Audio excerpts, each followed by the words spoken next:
Alors, partie 2, exactement là où nous nous étions arrêtés. Alors, j'avais pas fait attention au shop tout de suite. On va récupérer ça. Alors, recrutement pack, 105. Qu'est-ce qu'il y a dedans? Silver Horn x3, 105. Des gold. Experic Bug Bundle x1. Ok. Ça coûte 105. La multi, je crois qu'elle coûte 350. Mais il y a une réduction. On va vérifier ça.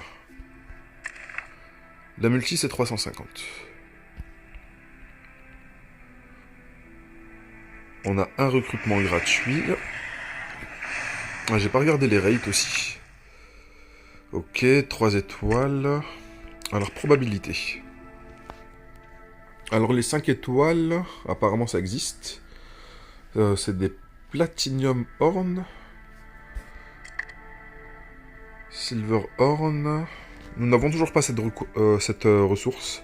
Je pense que, comme sur Red Shadow Legend, ça doit être les jetons d'invocation les plus rares. Je pense que ça doit être un petit peu le même système. Enfin, en tout cas, ça y ressemble.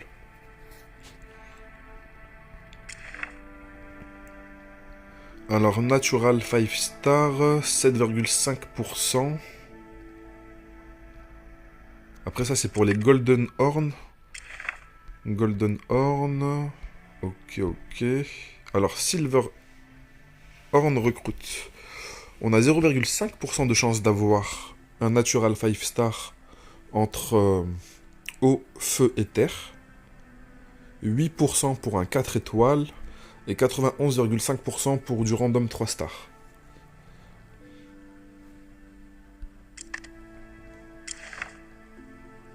Et c'est pareil pour les invocations qu'on utilise avec les ressources premium.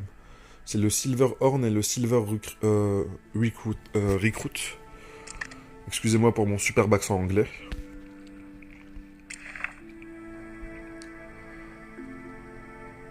Alors dans le Bronze Horn, on peut avoir que des 3 stars au maximum avec 10% de chance. Ok. Je pense que plus tard, en avançant dans le jeu, on va pouvoir découvrir ce que vont être les Golden Horn. Après, on a vu que dans les unités de 3 stars, il y en a certains qui sont intéressants par rapport à d'autres, mais il faudra les monter. D'ailleurs, on va regarder un petit peu les personnages avant d'avancer dans l'histoire. Alors, on a des niveaux de compétences, le Burster. Après avoir attaqué 2 fois l'ennemi, attaque tous les ennemis avec plus de puissance ou plus sauvagement.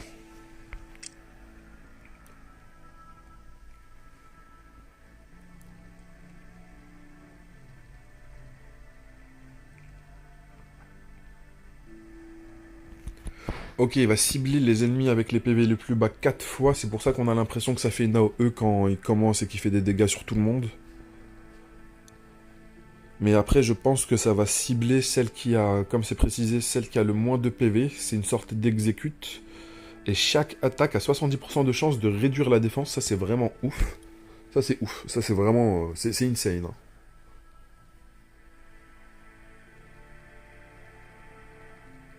En plus après, on peut le faire passer à 80%. En enchaînant sur 4 attaques.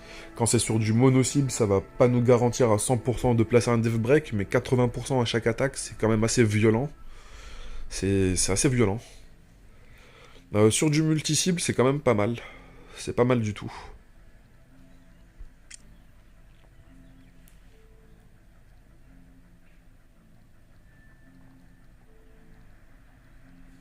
Ok, pas mal du tout, ce qui lui permet en fait de rejouer directement lorsqu'il touche 4 cibles, vu qu'il vole 25% du temps de tour.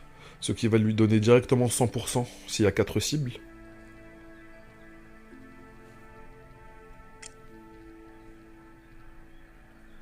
Et si on le place en leader, on va avoir un bonus de 25% d'attaque pour tous les personnages de type guerrier. Là, c'est marqué attaque sur le personnage. Attaque, support. support, mais je vois pas spécialement de précision dans la catégorie, on va dire, guerrier. Mis à part attaque, support, peut-être tank. Je pense que health, PV, santé, je pense que ça veut dire personnage... peut-être bruiser, vu que là on a défense.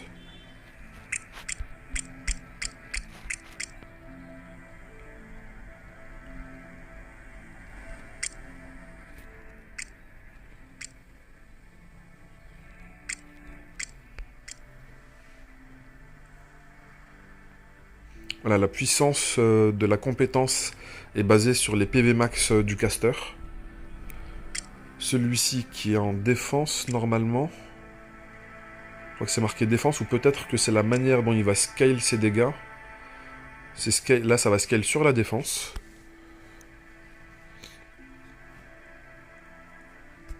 Après, c'est considéré comme un tank, vu qu'il fait des provocations et du stun. Attaque tous les ennemis, infligeant des dégâts basés sur la défense, et applique un dot pour 3 tours. Alors, on n'a pas spécialement de détails sur le dot qui est appliqué. Alors, on a celui-ci qui avait l'air intéressant.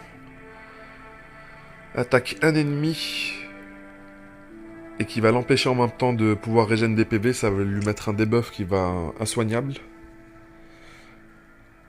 Attaque un ennemi 2 fois, et chaque attaque a 30% de chance de stun l'ennemi pour un tour. Le debuff peut être augmenté à 40%. Ok. Et elle scale sur les PV max. Enfin, cette compétence.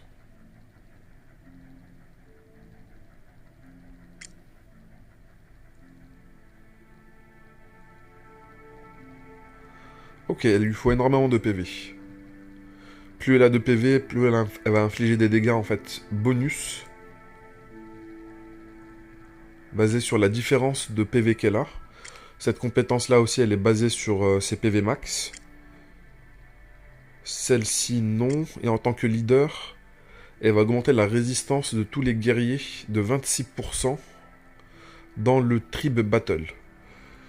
Ok, je pense que c'est un contenu qu'on va débloquer plus tard.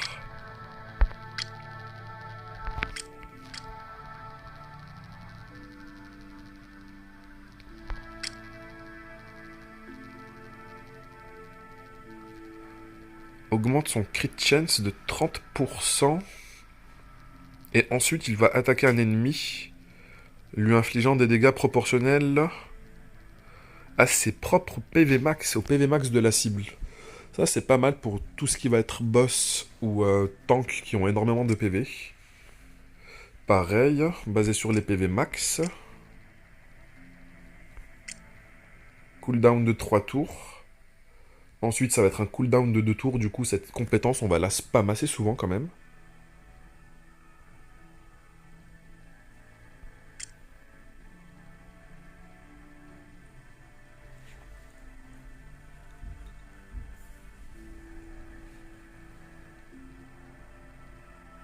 Très intéressant. Je pense qu'en plus, elle, sur du mono-cible, les 5 flèches vont partir sur la même cible. De la même manière que notre précédent Pokémon ici.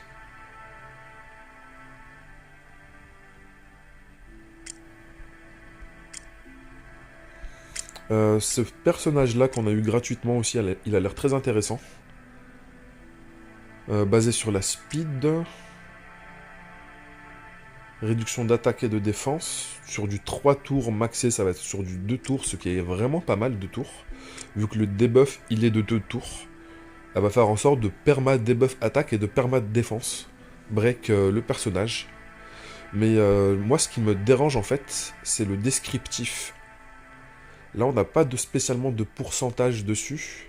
Est-ce que ça veut dire que le pourcentage, il est de 100%? Après, ça va dépendre de l'efficacité de l'unité.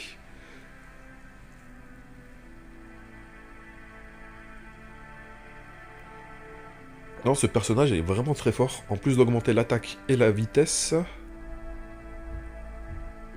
Non, elle va juste augmenter en fait le turn meter. La combat readiness de 30% de toutes les unités. Et augmenter leur vitesse pendant 2 tours.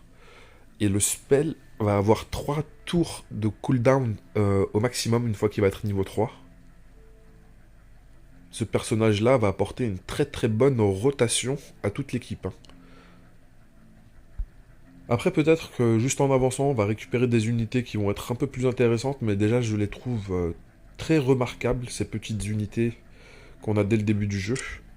Alors, celle-ci, c'est notre leader, apparemment, vu qu'elle a la coiffe sur l'icône à droite. En haut à droite, on voit qu'elle porte le casque de leader. Enfin, la couronne, plutôt.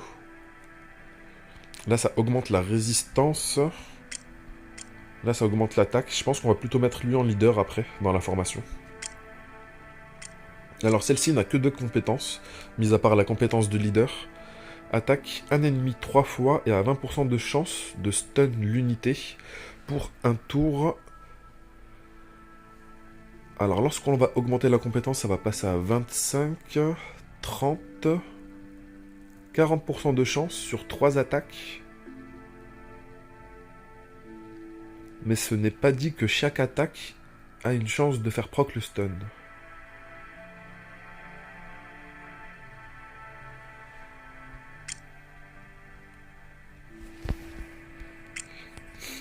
On va regarder celle-ci. Attaque un ennemi avec 50% de chance de réduire sa défense. Ok. Alors c'est lui qui crée les attaques jointes. C'est sur son S2. Cooldown 3 tours. On peut le faire descendre du coup après à 3 tours.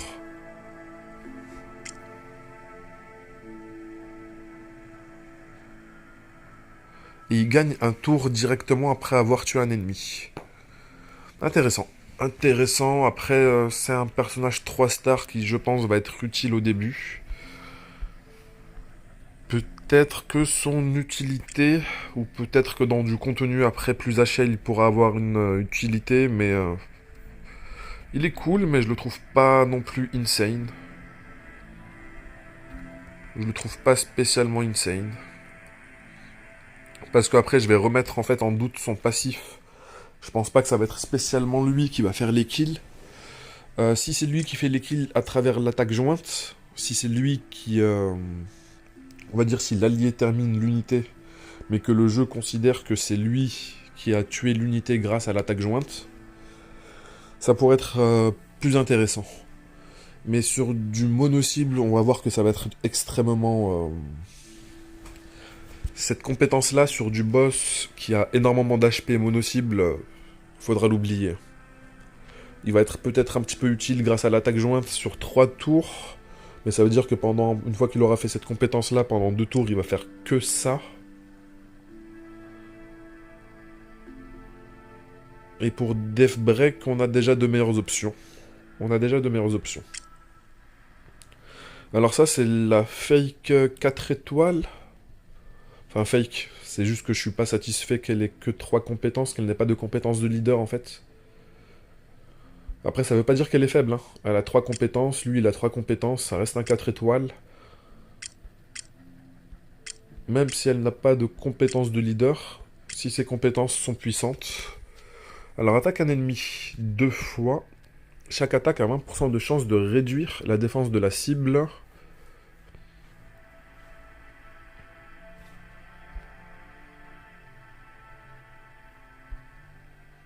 « 40% sur 2 attaques. Ce n'est pas ce qu'il y a de meilleur, mais ce n'est pas, on va dire, le S1 le plus pourri du monde.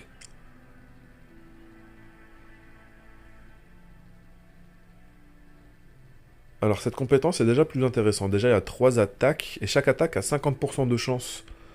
Ensuite ça va passer à 70% de chance. Et la compétence va être sur 3 tours. Ça va faire ça va infliger des dots pendant 2 tours. Et ça va réduire le turn meter de la cible de 20%.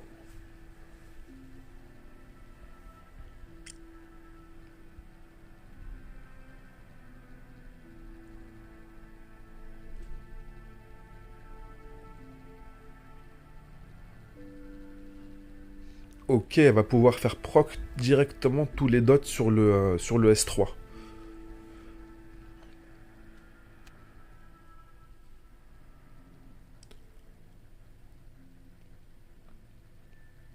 3 attaques. Chaque attaque va infliger, je pense, un layer de dot. Et à la fin des 3 attaques, elle va activer tous les dots. Là aussi, elle va pouvoir infliger pas mal de dots avant. Et on avait une unité, justement, qu'on a vue en défense. Je crois que c'était celui-ci, qui infligeait justement des dots. Ça, pour rajouter des layers assez rapidement, ça pourrait être intéressant.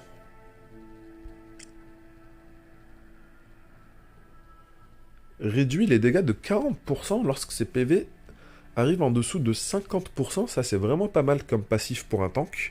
Ça va lui donner énormément de survivabilité.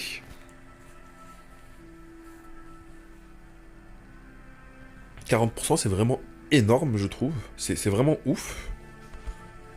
Pour une unité basique comme ça, attaque tous les ennemis simultanément, infligeant des dots. Ok, ok. En plus, lui, il scale sur la défense. Du coup, ça va être un tank qui va... Il va descendre, vu qu'il n'est pas basé sur les PV. Il est basé sur la défense. On va lui infliger... On va pas lui infliger énormément de dégâts. Et lorsqu'il va atteindre le seuil des 50%, pour le faire descendre, après, ça va être ridicule. Je me demande quel va être le kit des unités qui vont être plus puissantes si une unité basique a déjà ça dans son kit. 25% de chance de provoquer. Et ensuite, ça monte à 30, 35, 50%. Sur un S1, c'est quand même pas mal du tout.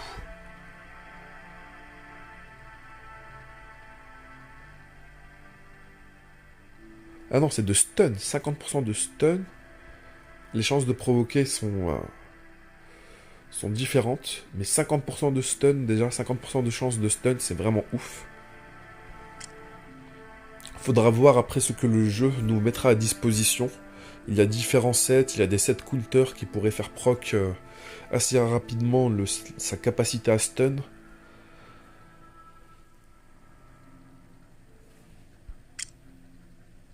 Alors, qu'est-ce que fait cette unité? Elle m'avait l'air assez forte. Attaque un ennemi, réduit sa défense pendant 2 tours.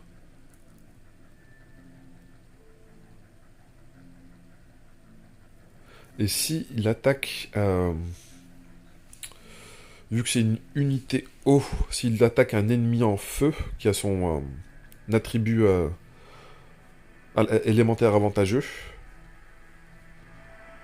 il va réduire en plus l'attaque de la cible.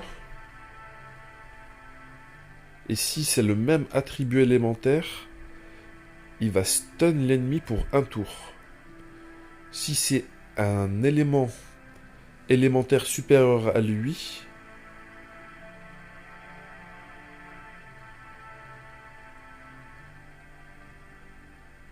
il va infliger 15% de dégâts en plus pour chaque debuff que la cible va avoir. Alors ce S1, c'est vraiment n'importe quoi.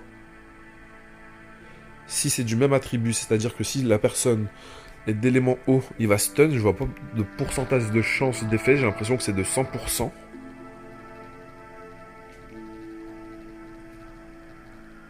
Si c'est un élément... Attendez. Alors de base, ça va réduire la défense de 2 tours, pendant 2 tours. En plus, on va rajouter un effet selon l'élément. Si c'est un élément avantageux, on va en plus réduire l'attaque. Si c'est le même élément, on va le stun. Et si c'est un élément qui va nous contrer, on va lui infliger 15% de dégâts en plus pour chaque debuff qu'il a. C'est-à-dire que lui, avec tous les debuffs qu'elle va infliger, tous les layers de buffs qu'elle va infliger,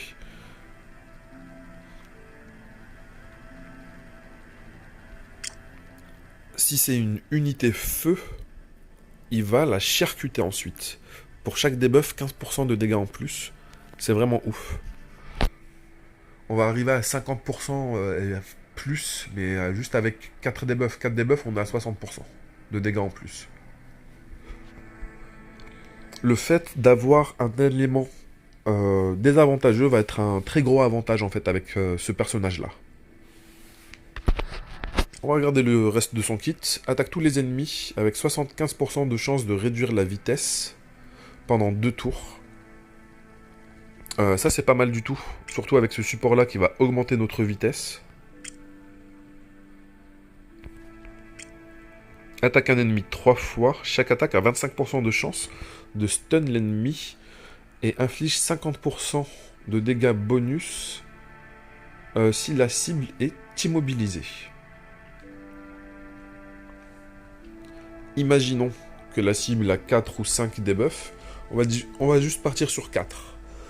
On va déjà infliger 60% de dégâts en plus si c'est un élément de feu. L'unité en face, si elle est d'élément feu. Juste par rapport à ça... Non, non, ça va pas se combiner. Excusez-moi, je raconte de la merde. Ça ne va pas se combiner.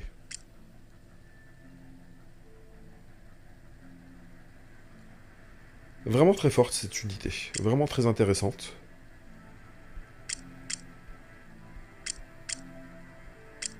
Alors, qu'est-ce qu'il nous raconte le pigeon?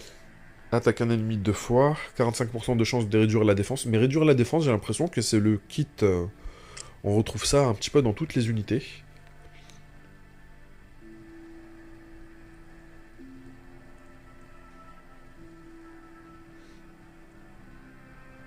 Je ne sais pas ce que ça veut dire. Nous n'avons pas, on va dire, de descriptif avec le minimum d'attaque et le maximum d'attaque. Il faudra faire des tests. Mais il y a un potentiel où ce personnage-là soit un giga-troll et qu'il puisse one-shot des mecs avec 8 attaques à la suite.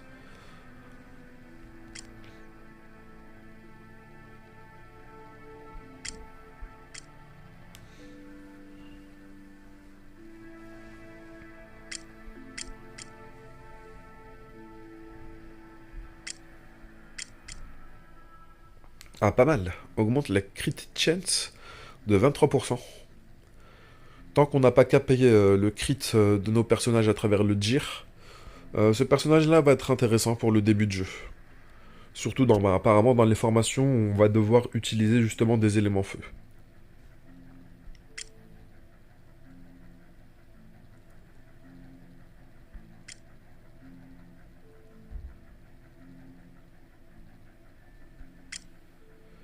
Ok.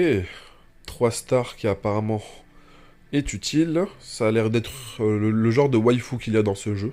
Ça c'est une waifu les gars. Alors attaque un ennemi avec 30% de chance de stun. Ok.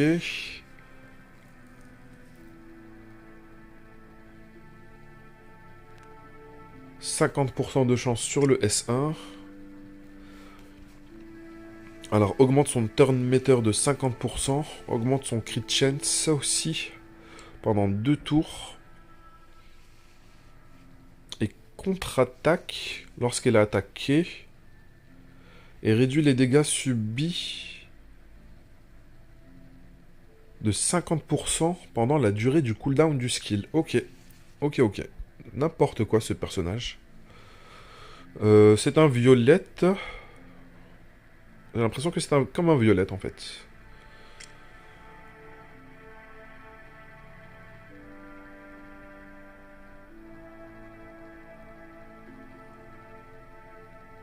Et elle a une fonction d'injury qui va réduire les PV max de la cible, équivalent à 30% des dégâts infligés. C'est-à-dire qu'elle inflige, si elle inflige 100 de dégâts, elle va réduire les PV max de la cible de 30 PV. Si elle inflige 1000, elle va réduire de 300, enfin de 300. Ainsi de suite. Je vais la mettre dans ma team. Ce personnage-là, c'est vraiment n'importe quoi. Elle va se self-buff crit chance pendant 2 tours. Elle va se self-buff contre-attaque. Et va réduire les dégâts subis de 50% pendant la durée du cooldown du sort. Je ne pense pas que je vais le faire passer au niveau 2. Parce que si je le fais passer au niveau 2, ce sort-là va réduire le cooldown de 3 tours. Est-ce que j'aurais envie de réduire en fait le cooldown? Peut-être pas. Après, peut-être que je raconte de la merde. Mais si on la joue extrêmement lente, il y a un monde où on n'a pas spécialement envie de réduire le cooldown.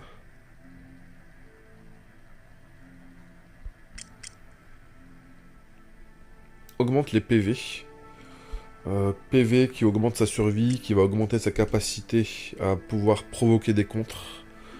On augmente ses PV, déjà en plus elle réduit les dégâts de 50% pendant la durée du cooldown du skill. On va la mettre tout de suite dans la formation. Ça, c'est sûr.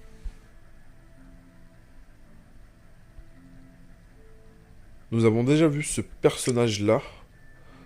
Mais cette fois-ci, nous l'avons en version feu. Le sort principal a l'air d'être le même. Le secondaire est le même aussi.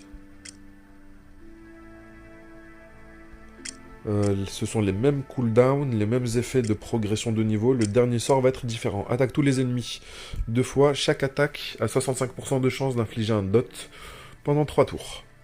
Ici, qu'est-ce que c'était? Attaque 3 ennemis, chaque attaque a 25% de chance de stun. Et ça va infliger des dégâts, 50% de dégâts en plus sur les cibles qui sont immobilisées. Bien sûr, on va pouvoir les utiliser dans des contenus qui vont être différents par rapport à leurs éléments.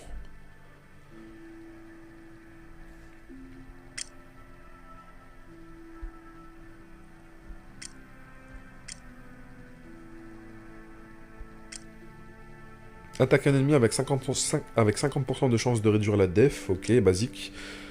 Attaque un ennemi et va pouvoir lui retirer tous les buffs, ça c'est intéressant. Dommage que le personnage ne soit pas plus, on va dire, plus intéressant.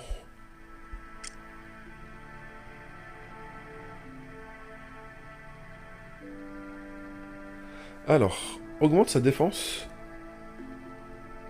Et il va avoir une immunité pendant 3 tours. Et augmentant sa combat readiness, son turn meter de 50%. 4 tours de cooldown, 3 tours de durée de buff. Ensuite, S1 se rapproche rapidement de l'ennemi, 25% de chance de stun, 10% de chance de provoquer. Scale sur la défense, c'est comme l'autre en version rouge que l'on a vu un peu plus tôt. Est-ce qu'il était rouge? Oui, il était rouge. Je raconte de la merde. C'était pas cette unité, c'était celle-ci. Mais celle-ci a un passif qui est bien plus intéressant.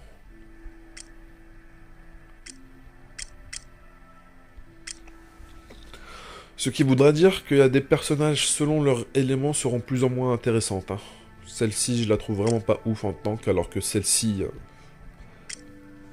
juste le 40% de chance, enfin le 40% de dégâts réduits lorsqu'il passe en dessous de 50%, c'est insane.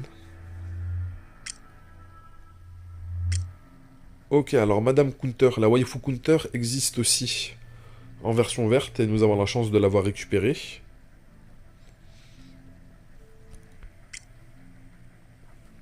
Attaque un ennemi 2 fois et réduit son turn meter de 25%. Pour chaque debuff, augmente la crit chance de 25% et les dégâts de 20%. Ça, c'est un passif. Pour chaque debuff que l'ennemi a, augmente ses chances de crit de 25% et les dégâts de... Non, c'est ouf. Juste, on la place dans une formation qui va juste mettre 4 debuffs. Elle a 100% de chance de crit. Elle, dans son Jir, on pourra peut-être la mettre en full dégâts crit. S'il y a un set qui est équivalent au set pénétration sur du boss mono-cible, elle va faire des dégâts qui vont être insane. Ça va être ridicule. Vraiment, les dégâts qu'elle va infliger vont être ridicules.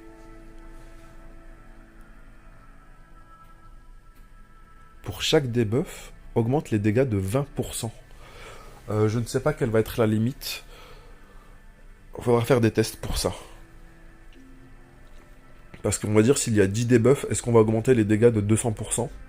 Je pense qu'il y a une limite. Je pense qu'il va y avoir une limite, parce que sinon, ça va être tellement ridicule. Et ce Pokémon-là, nous l'avons dans toutes les couleurs. Nous avons toutes ces versions. Le S1 reste globalement le même.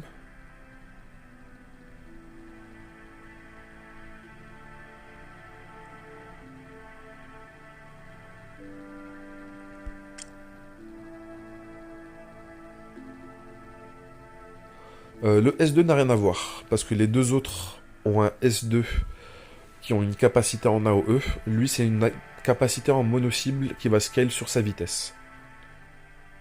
3 tours de cooldown maxé. Nous allons réduire le skill de 2 tours, enfin de 1 tour, ce qui va le faire passer à 2 tours de cooldown. Ce qui va être très très très court. Vu qu'il est basé sur la speed, forcément, on va pouvoir le faire très très fréquemment. Son S1 est très puissant, limite je le trouve plus intéressant que la version feu. Après la version feu, elle est intéressante vu qu'elle inflige un dot. La version... Alors, où est-il?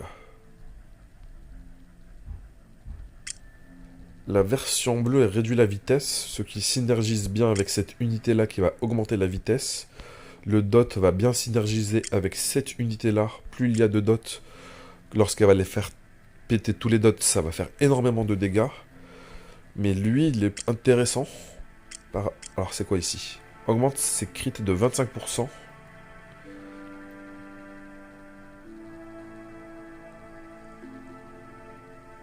Et moins il a de PV...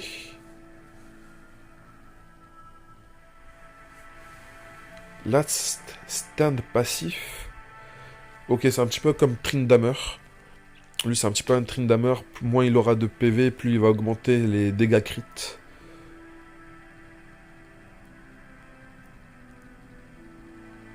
Faudra faire en sorte qu'il survive. Et faudra faire en sorte qu'il ait justement pas... Faudra pas le laisser full HP. Mais déjà, 25% de crit dans son kit, c'est pas mal. Même si on a vu une autre unité qui pouvait avoir facilement 100% de crit à travers son passif ici, et qui est ridicule. C'est quoi le... Ici, en tant que leader, augmente la vitesse? Pas mal du tout. Pas mal du tout. Je pense qu'il y aura pas... On peut déjà faire quelques formations selon différents contenus. Ici, on avait vu que ça scalait sur les PV max de la cible. Bon, après, là, apparemment, ce ne sont que des foudeurs. Hein.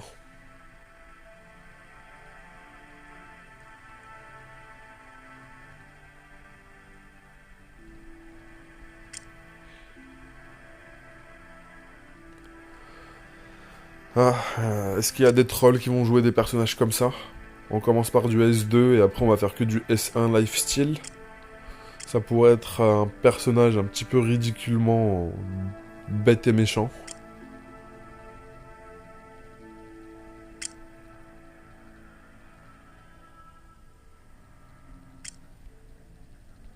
Bon, je pense pas honnêtement que ça vaille la peine d'investir sur ces personnages-là.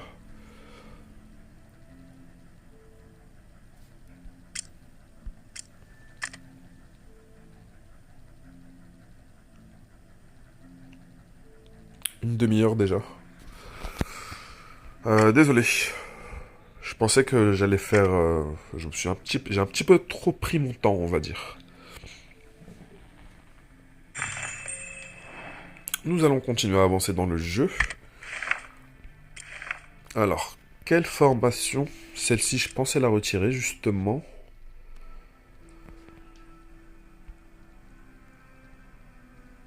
J'espère qu'on va pouvoir augmenter notre pool de personnages assez rapidement. Notre pool de personnages en équipe. Parce que là, on a 4 unités. J'espère qu'on va pouvoir passer à 5 ou à 6. 6, ça serait bien pour pouvoir faire des pas mal de compositions, pour essayer pas mal de teams différentes.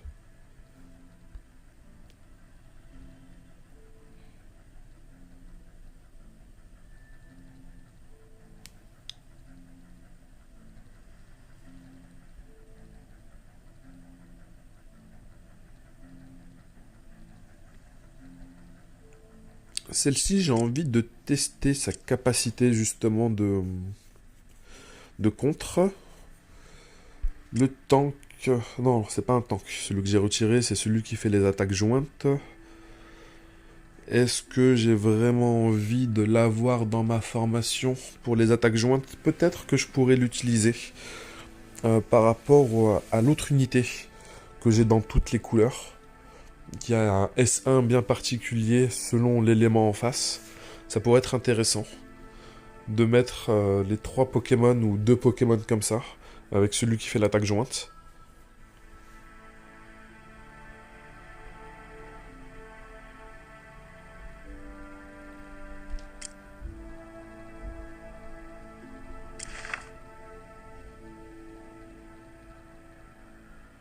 Ok, ce n'est pas grave, je pense pas que ça va être spécialement difficile. On va juste chercher à avancer un peu plus dans l'histoire.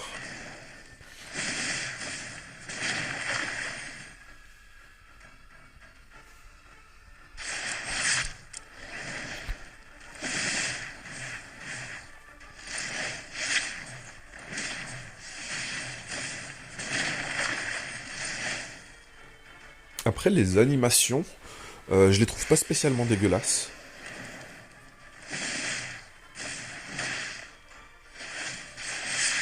On va dire pour un jeu qui a, on va dire, dans une touche graphique un petit peu vintage, les animations ne sont pas moches du tout.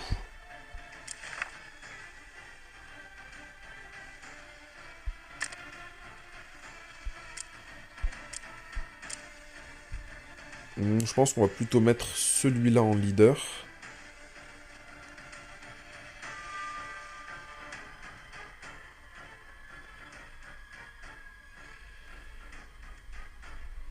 Je n'avais pas fait attention qu'il y avait une version haut de cette unité-là. Je crois que j'ai oublié de regarder son kit. Pareil pour cette unité. Je crois que j'ai zappé de les regarder.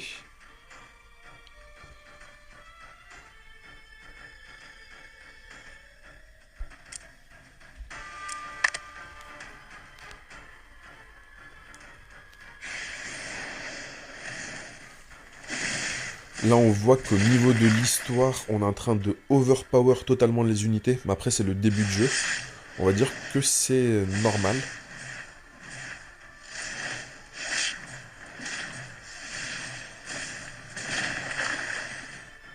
Et dans la formation, je vois que peut-être on devrait changer le... mettre l'autre unité support en arrière. Parce que j'ai l'impression qu'il y a un système... Peut-être parce que c'est des IA, ils focus peut-être les unités qui sont en avant, ou peut-être qu'ils focus l'élément avantageux. Mais peut-être que l'unité rouge, si on la met devant, elle va peut-être avoir plus de chances de faire proc les contre-attaques. S'ils attaquent les ennemis qui sont sur la front line en priorité. Là, c'est des unités bleues. Est-ce qu'ils vont attaquer justement l'unité rouge? Ça a été le cas. Elle vient de contrer.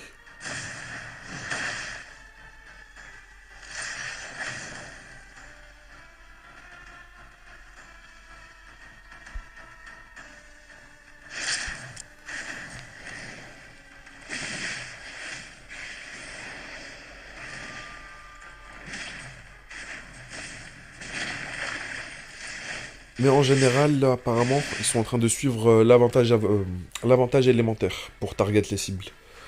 C'est logique. C'est logique. Ok, on a récupéré 4 pièces, un set de 4 pièces qui augmente l'attaque de 35%.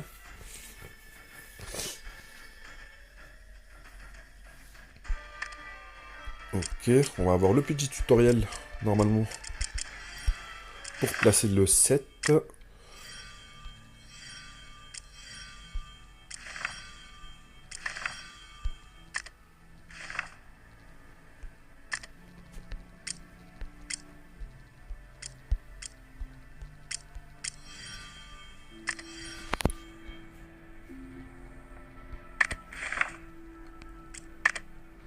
Et on voit que les unités peuvent prendre un petit peu d'expérience lorsqu'elles réussissent les étapes des maps. Faut prendre ça en compte avant d'utiliser tous vos fouders d'XP sur certaines unités. Si vous savez que l'unité, vous allez l'utiliser de manière récurrente, peut-être laissez-la XP de manière naturelle.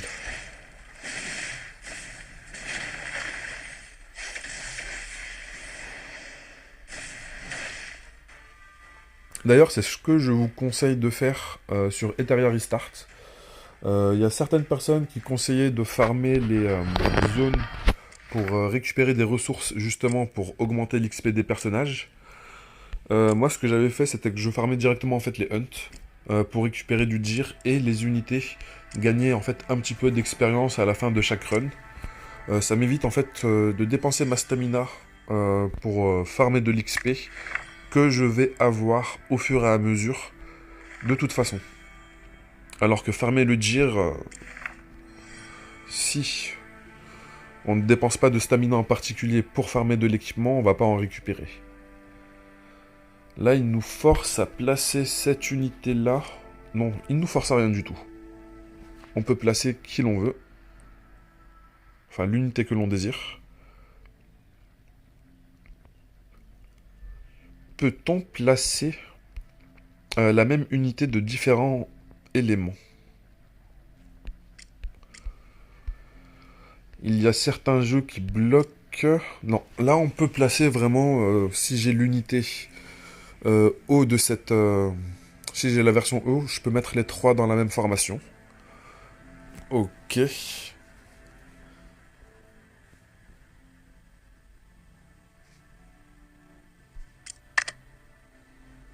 On a du dev break, on a du dot.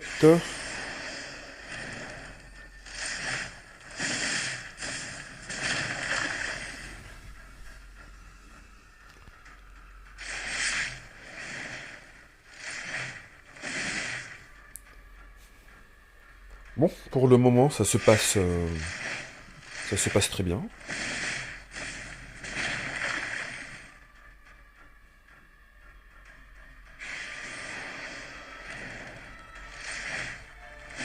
Ok, il peut se faire contrôle. Il est sujet apparemment à toutes sortes de debuffs, ce boss.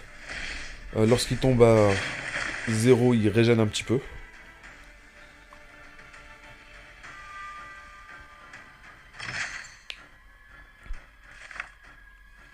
Alors, 7 speed, plus 25%, il faudra 4 pièces, on peut en mettre 6.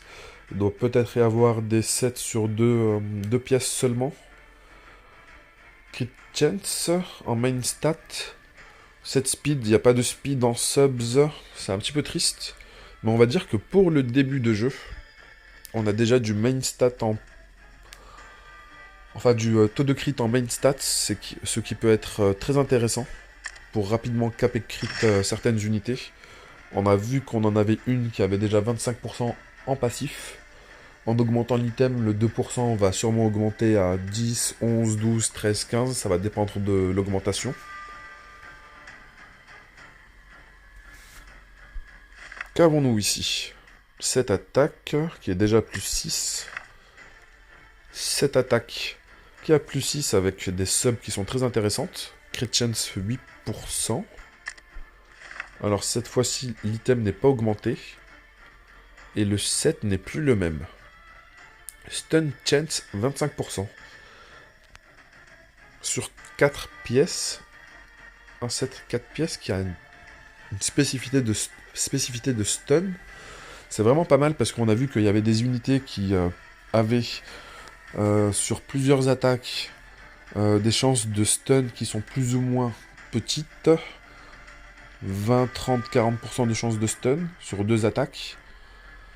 Si on lui rajoute l'effet du 7 en lui-même, on peut faire des unités spécifiquement, excusez-moi.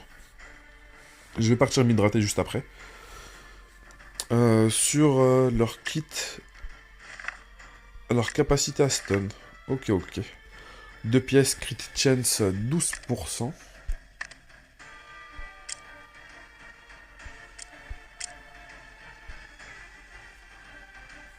Alors nous allons juste retourner ici, récupérer les missions.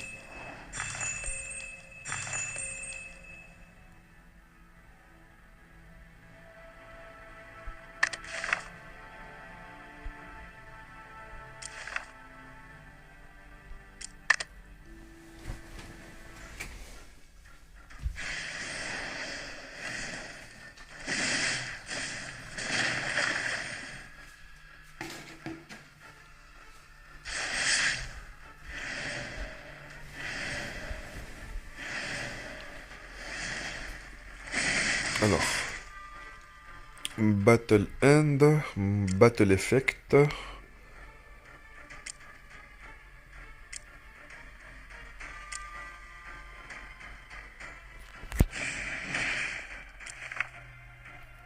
Ça, c'est le chat. Je voulais regarder s'il y avait des options pour pouvoir afficher.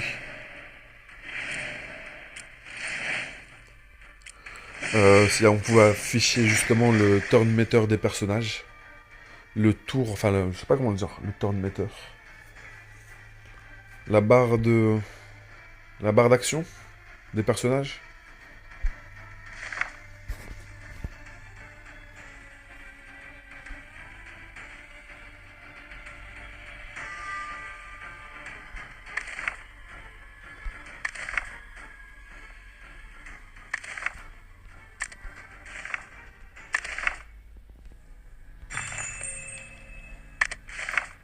Ok, en fait, le jeu ne me laisse pas avancer tant que je n'ai pas avancé dans le guide de l'aventure, on va dire.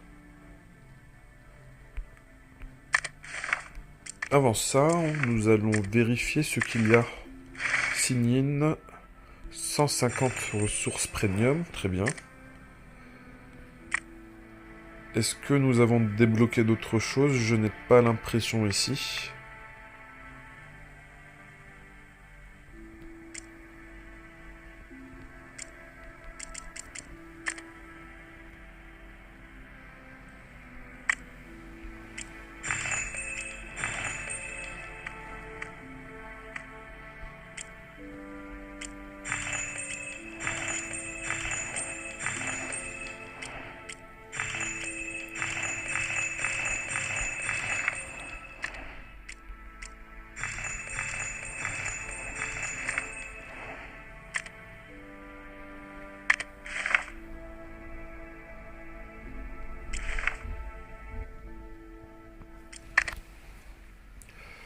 Bon, vu que ça se passe bien avec cette formation, pour le moment, je n'ai pas spécialement de raison de changer d'équipe.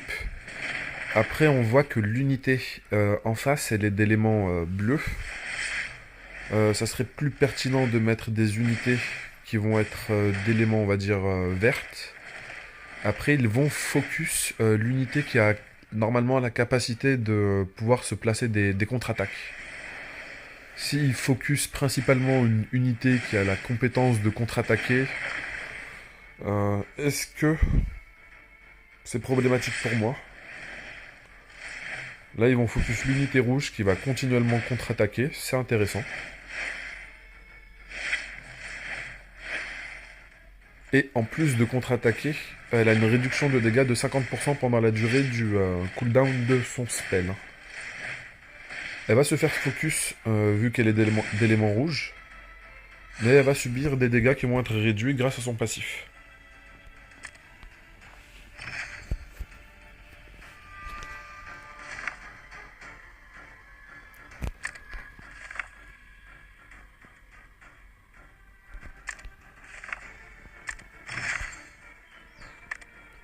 D'ailleurs, on pourrait commencer à placer de l'équipement sur les personnages. Mais j'ai juste envie de voir à quel point on peut avancer sans équipement. Là, les unités en face sont de niveau 18. Mis à part le Pokémon bleu dans ma formation qui est de niveau 13, les autres sont quand même plutôt bas niveau.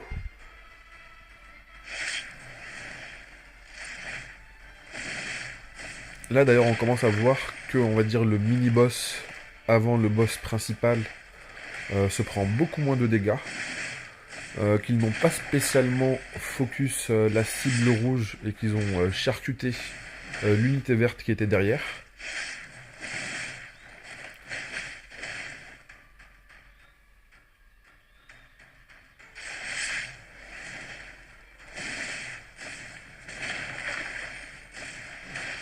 Ok, il y a pas mal d'AOE à faire sur les vagues.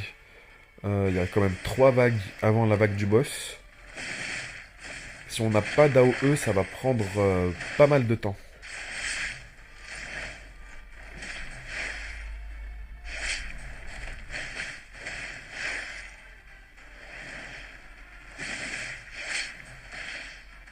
Mais j'ai vraiment l'impression que l'unité en face, elle se self-buff, ok. Mais j'ai pas l'impression qu'elle fait grand-chose.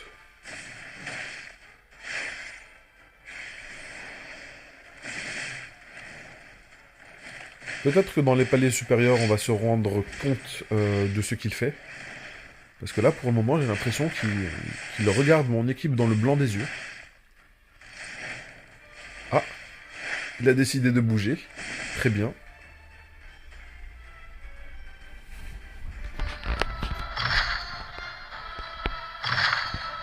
Ok, très bien. Nous avons reçu d'autres sets d'équipements au complet.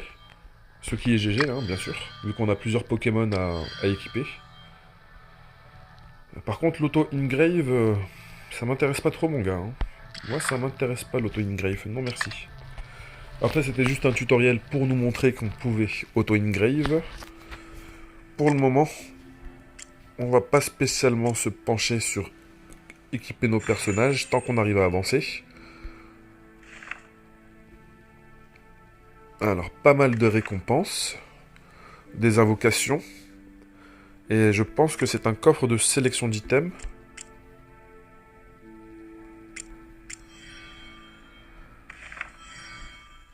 Là, on va pouvoir construire la reine. La reine, vous la placez selon votre désir et selon la disponibilité. Mais apparemment, là, on n'a pas spécialement de disponibilité. Donc, c'est une liberté fictive. Bon,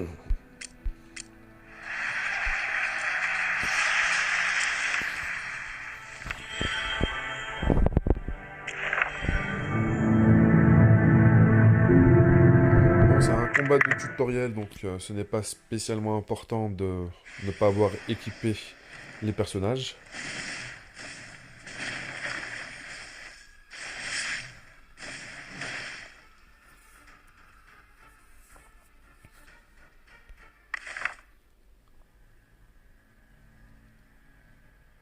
Ok, si nous battons Alessandro, nous allons gagner un bon reward quand même. Hein.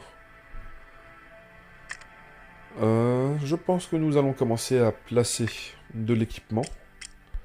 J'espère juste que Alessandro ne sera pas retiré de la formation.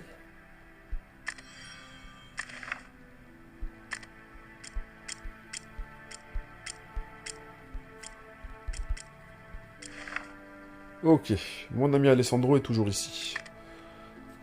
Et en cas de victoire, nous allons pouvoir empocher pas mal d'items. Shaman Blessing. Ok, ok. Très bien.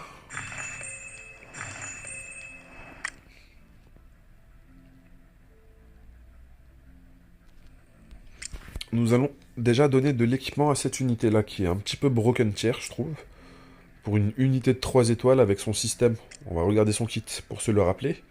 30% de chance de stun sur le S1. Lorsque ça va être maxé, ça va être à 50% de chance. S2 augmente son turn meter de 50%. Augmente ses crit chance pendant 2 tours. Et augmente et se donne la capacité de contre-attaquer lorsqu'elle est attaquée. Réduit les dégâts de 50% pendant la durée du cooldown de la capacité. Inflige des dégâts à l'ennemi équivalent.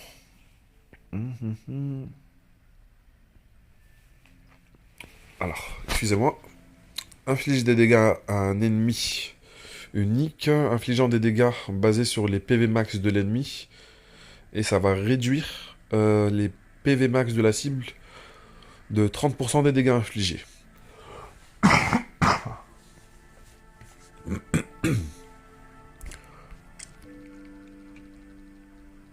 Augmente les PV max des guerriers de 21%. Dans le Trip Battle. Est-ce que le Trip Battle, c'est l'arena ?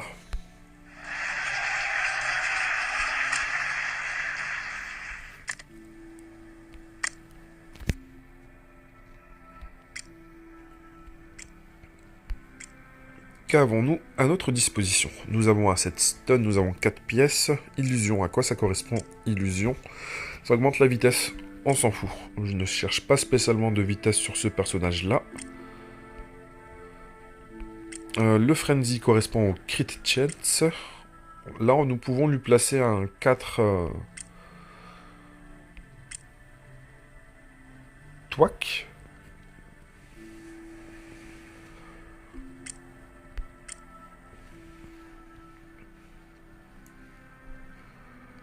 On va dire c'est pas ce qu'il y a de plus opti pour elle, mais pour le moment, est-ce que nous avons d'autres options? Pour le moment, on va lui équiper ça et ça fera l'affaire. Hop. On n'a même pas 4 pièces en fait. Je viens de me rendre compte vu qu'on a 2 items identiques ici. Ça, c'est un peu plus triste. Elle, j'aurais plutôt justement voulu lui mettre le 7 vitesse. Et nous avons 1, 2, 3 pièces aussi. Ça, c'est vraiment dommage.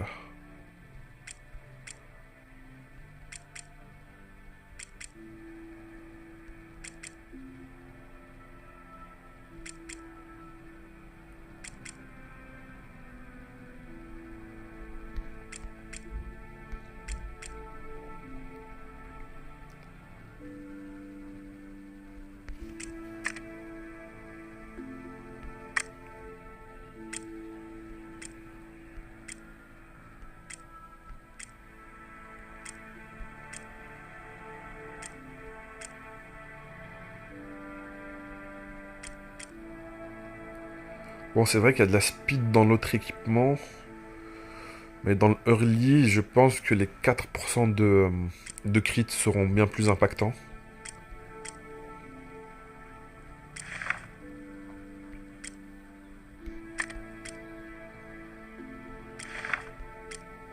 Ah oui, il y a une sacrée différence quand même.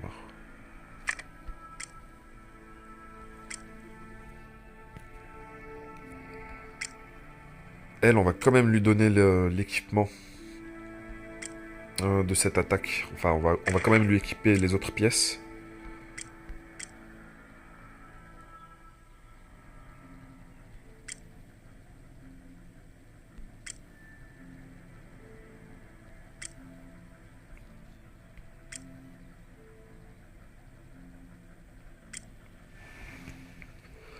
Et en Frenzy, qu'est-ce qu'on peut lui donner? Celui-ci a l'air pas mal, mais pas pour elle.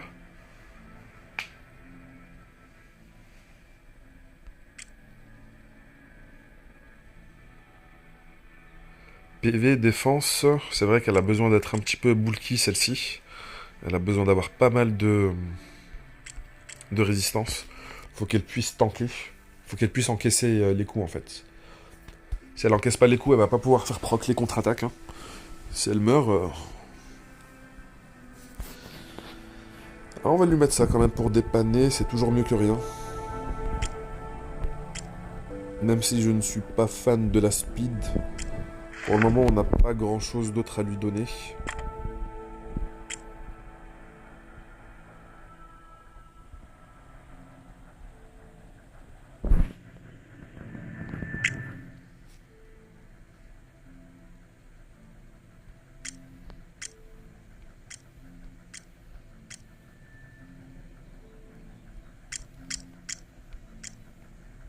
Celle-ci aussi, il va lui falloir un 7 vitesse.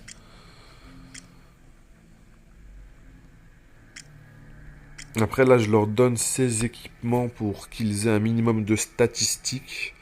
Mais elle, le crit chance, c'est vraiment pas ce que je vais chercher.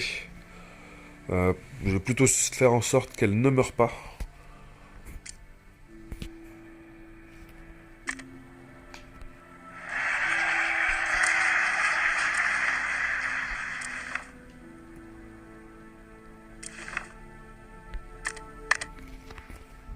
Et on va pouvoir dire bonjour à Alessandro.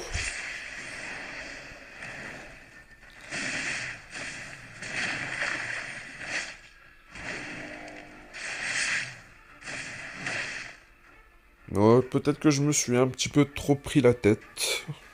Que j'aurais dû directement le taper. Mais je voulais surtout pas perdre les ressources en fait. Pour les invocations. Là, nous avons 2 multis. Nous avons peut-être une chance d'avoir un 5 étoiles. C'est parti.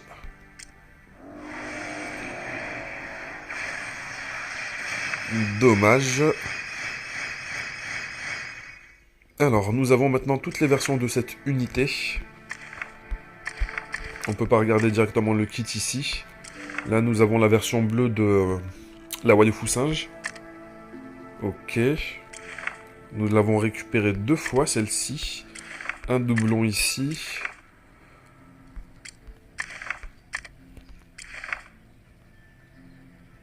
Ok. Ça m'a l'air d'être le vrai premier support que l'on a récupéré, que l'on vient de récupérer. Nous avons une autre multi, en espérant qu'elle soit meilleure que la précédente. Ok, ça a l'air déjà d'être plus intéressant. Un 4 étoiles. Un deuxième 4 étoiles. Enfin, c'est le même personnage, mais dans une version différente. J'ai l'impression qu'on est déjà un peu plus lucky. Nous avons récupéré la version bleue de ce Pokémon.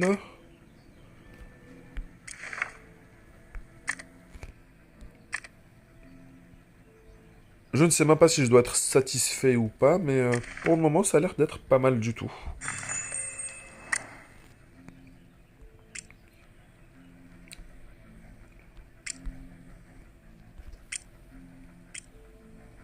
Ok, lui, il a toutes les capacités. Capacité de leader en version PV ici.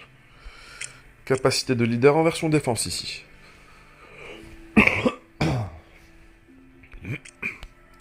Le S1, c'est globalement le même. Attaque un ennemi.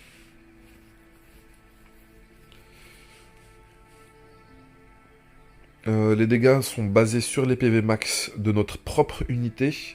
À 50% de chance de placer le debuff inguérissable. C'est pareil ici. Attaque tous les ennemis avec 75% de chance de réduire leur attaque. Et soigne 2-0 alliés qui ont les PV les plus faibles.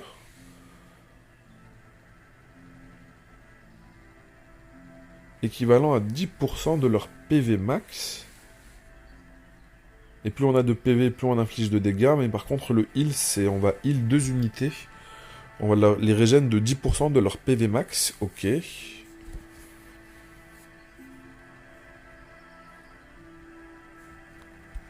Je trouve ça un petit peu particulier. Ça fait un petit peu, on va dire, paladin.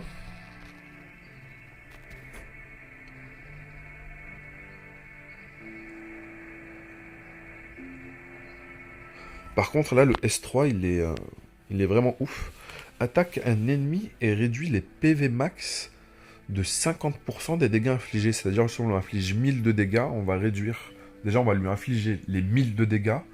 Et en plus de lui infliger 1000 de dégâts, on va réduire ses PV max de 500.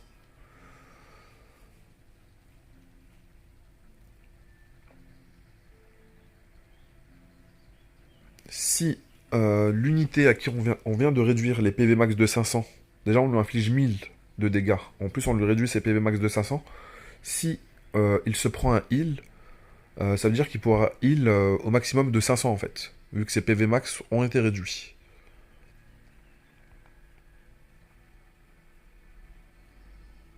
Et en même temps, il va voler 30% du cast, enfin de la cible. C'est ouf. Non, il est vraiment ouf celui-ci. Il va les voler, c'est-à-dire que normalement, il est censé se les attribuer à lui-même. Ce qui va le rendre extrêmement tanky. Et en fait, c'est un tank qui va... Lui, c'est un anti-tank. C'est un anti-tank qui va réduire drastiquement la capacité à tank des tanks, en réduisant leur PV max, en leur volant leur PV, et en les empêchant de se heal, en fait.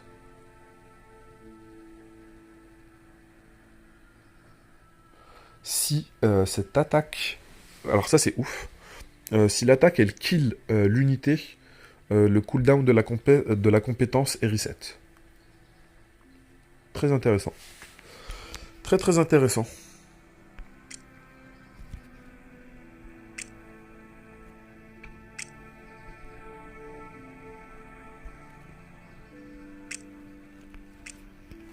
Alors, attaque un ennemi 2 fois, 75% de chance de réduire l'attaque et la défense pendant 2 tours. Une fois maxé, je pense que ça va être 100%. Là, on a 10%, ensuite on a 15%, oui, ça va être 100%.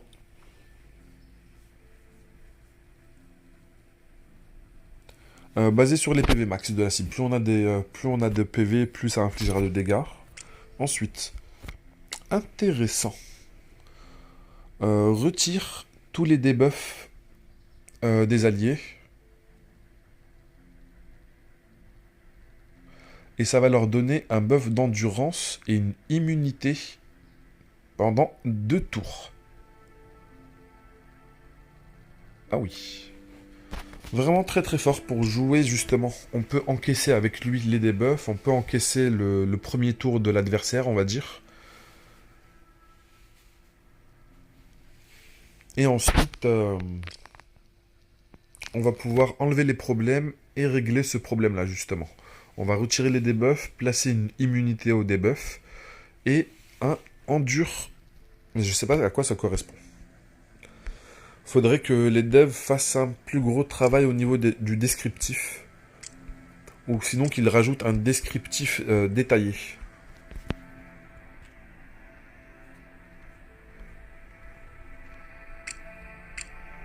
Elle, c'est la même. Il y aura peut-être une... Plus tard, on aura peut-être le système de doublons mis en place.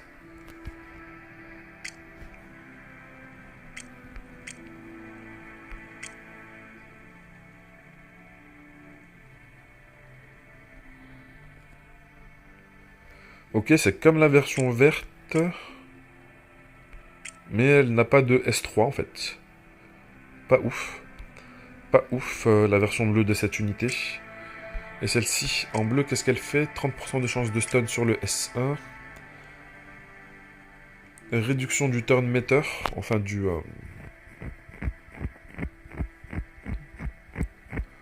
les gars, aidez-moi dans les commentaires. Comment on peut traduire le turn meter, le temps d'action, le tour d'action? Comment on fait pour traduire ça en français?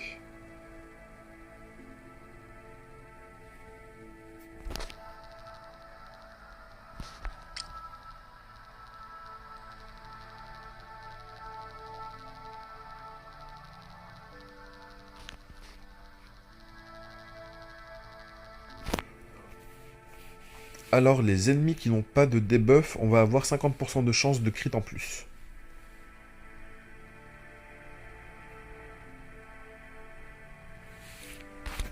Particulier son kit à celle-ci.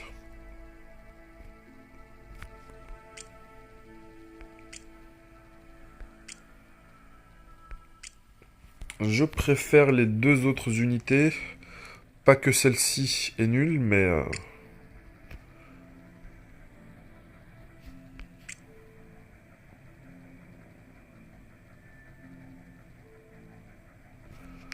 Alors, elle va consommer 10% de ses propres PV pour infliger des dégâts à un ennemi. Dégâts basés sur le pourcentage max de l'unité. Enfin, sur les PV max de l'unité en face.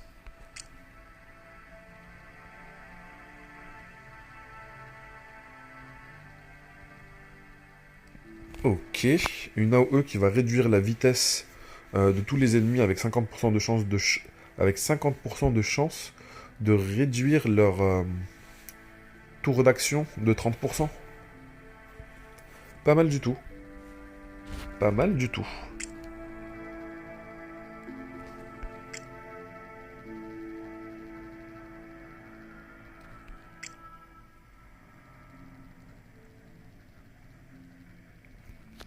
Alors, celui-là est le premier que l'on voit vraiment avec une capacité de provocation qui est intéressante. Lorsqu'il est maxé, la compétence a 3 tours de cooldown. La provocation a l'air de durer 3 tours. 80% de chance lorsque ce n'est pas maxé, 100% de chance lorsque ça va être maxé.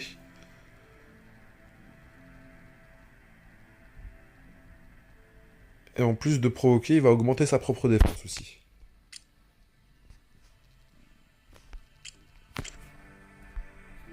Il est bien sous stéroïde, hein, le crapaud. On a l'impression qu'il sort de Terraform Mars. Je sais pas si vous voyez les mecs, enfin le genre d'insectes qu'il y a sur Terraform Mars, mais ça y ressemble.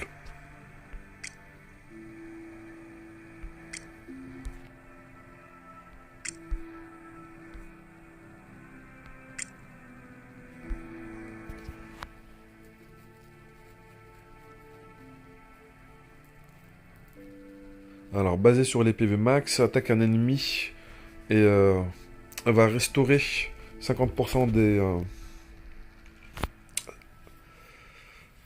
dégâts infligés. C'est-à-dire si elle inflige 100 de dégâts, elle va récupérer 50 de PV. Alors, augmente la durée des buffs et réduit la durée des debuffs. Ensuite, régénère 10% des PV pour toute la team. Et pour chaque buff et debuff, augmente l'effet de soin de 10%. Intéressant. Très intéressant. Le cooldown est un petit peu long. Mais nous avons une résurrection ici. Résurrection, c'est vraiment très fort dans n'importe quel jeu.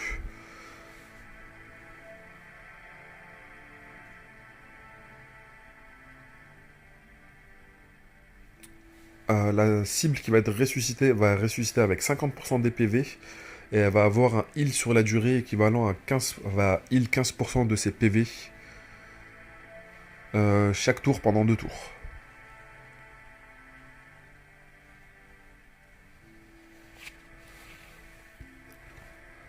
Intéressant, mais quand je vois en fait le burst que certains Pokémon ont, je me demande en fait si elle va pouvoir être impactante. Je pense pas qu'elle aura le temps d'être impactante.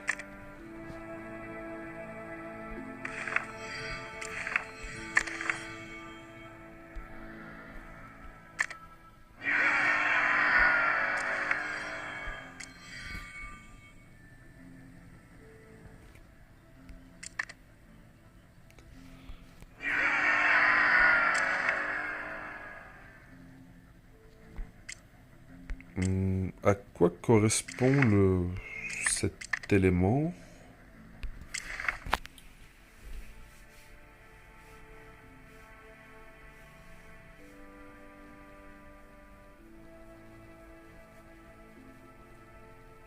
Ok, c'est pour storer nos guerriers que l'on désire mettre de côté.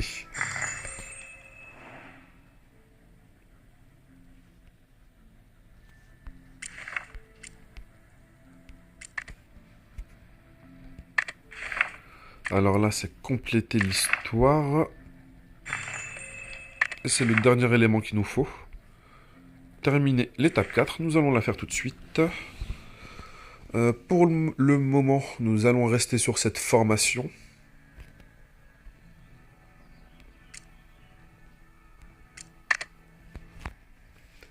Avec le buff d'augmentation des dégâts de 25%, enfin de 15% ou 25%. On va vérifier au prochain combat, je trouve ça quand même pas mal du tout.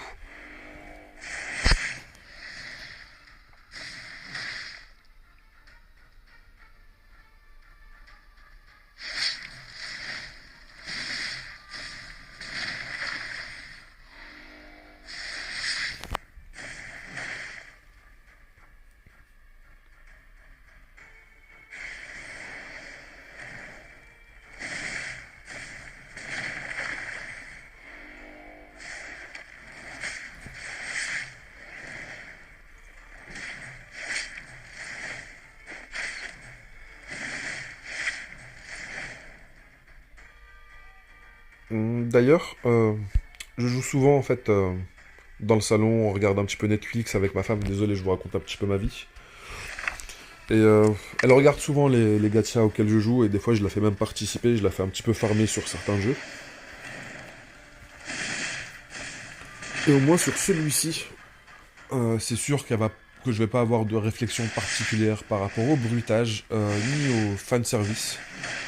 D'ailleurs, je crois que ça va même la choquer de voir des jeux sur le store avec ce genre de touches graphiques.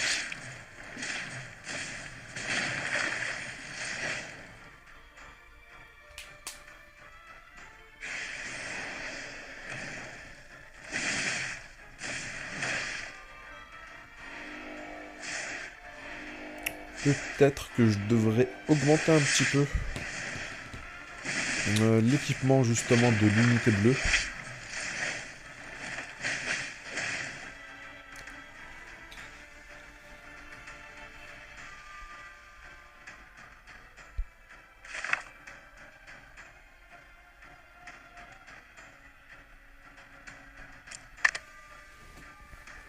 Après, je n'ai pas envie de dépenser tout de suite des ressources.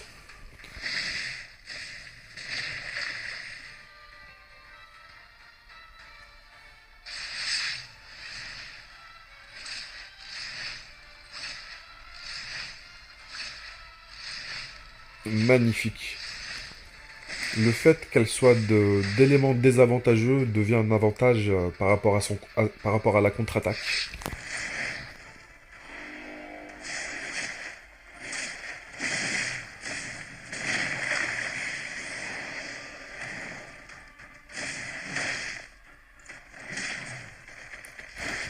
Justement,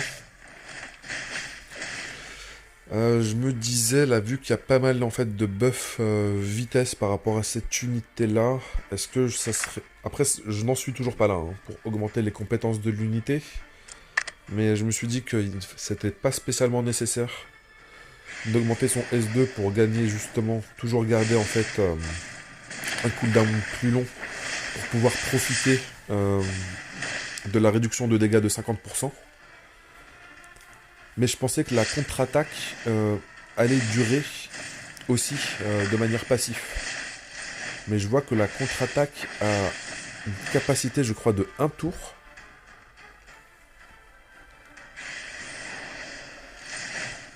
Si la contre-attaque n'est que sur 1 tour, forcément ça va être bien plus intéressant d'augmenter le cooldown enfin de réduire le cooldown de la capacité.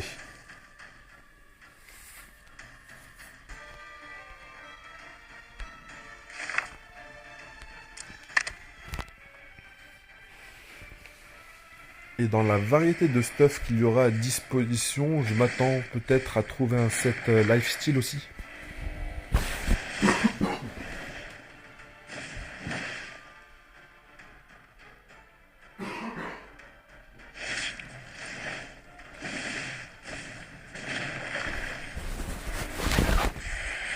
Un set lifestyle pourrait lui être très utile avec sa capacité de contre. Parce que pour le PvE ou pour le PvP, ça va être de manière, on va dire, automatique. Les mecs en face, ils ont des unités qui vont être d'éléments bleus, ils vont directement focus cette unité-là, si c'est la seule unité rouge. Avec sa capacité de contre-attaque et de réduction de dégâts,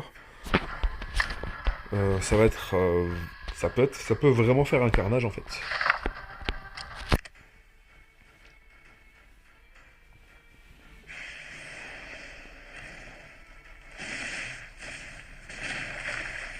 Elle a un stun sur son S1. Si on lui met un set lifesteal avec de la résistance, elle pourrait ressembler à un Violette, ou à une BBK qui peut lifesteal.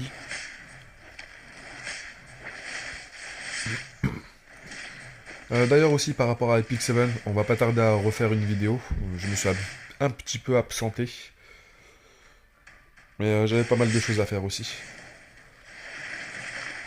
On va repartir après sur une vidéo dans la journée sur Epic 7 aussi. Ça va être la dernière étape justement du chemin de l'aventurier. Je sais plus quand, enfin, du chemin de la prophétie. Enfin, le guide de l'aventurier, excusez-moi.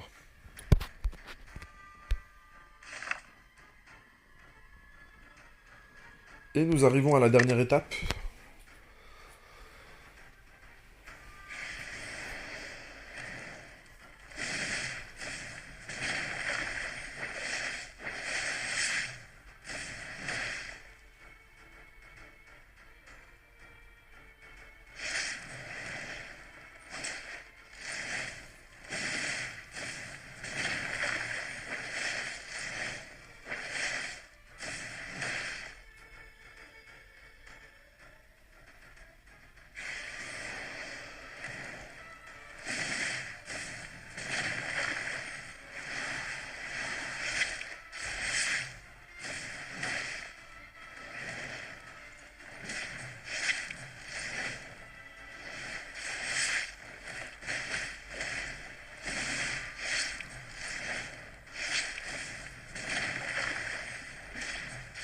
Avec l'équipement, ce ne sera pas un problème.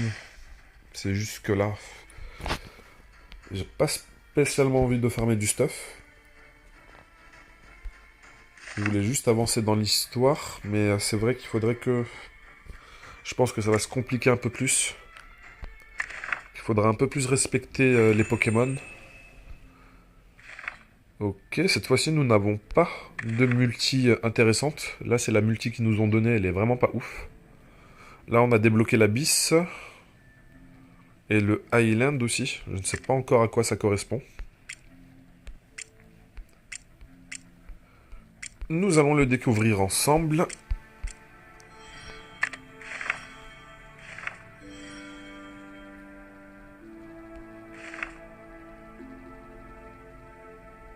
Et nous avons à l'avenir une formation avec 5 Pokémon au maximum. Ok.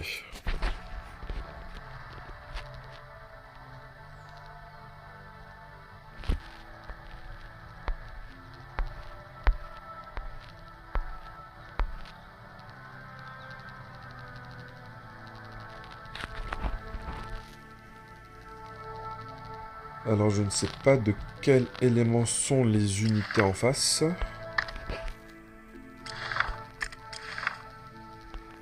C'est ce qu'il me semblait, ils sont d'éléments de lumière.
Ok, 15 ressources premium. Est-ce qu'on en va en... Ok, après peut-être que c'est justement parce que c'est un abysse, on va récupérer peut-être à chaque étage ce type de ressources.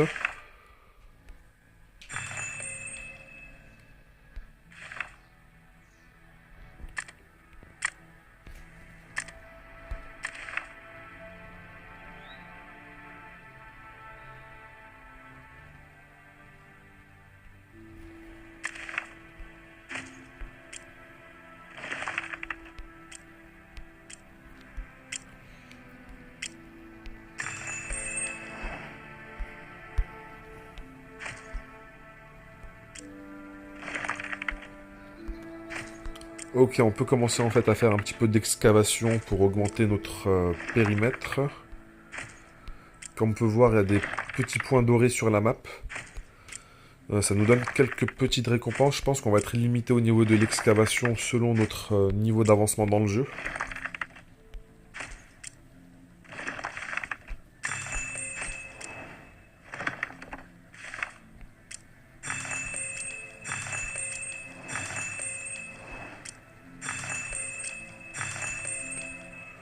Alors, 5e jour, nous allons avoir une waifu insectoïde 5 étoiles. Enfin, insectoïde, non. Apparemment, c'est une panthère. Elle s'appelle Panthère. C'est un support. Capacité de leader. Augmente la speed de 24%. Vraiment très très fort. Pacte de renouveau. Ou pacte du renouveau. Retire tous les debuffs de tous les alliés. Et refresh le cooldown des skills des alliés. C'est n'importe quoi, ça.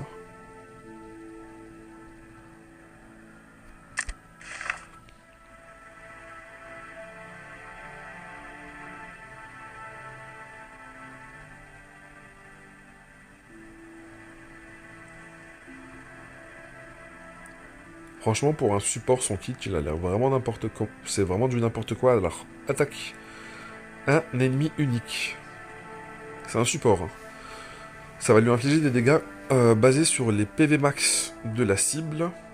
Et en plus de ça, elle va faire des dégâts en AOE équivalent à 20% des dégâts qu'elle aura infligés sur l'unité principale. Les dégâts en AOE, ils auront 40% de chance de réduire l'attaque pendant 2 tours.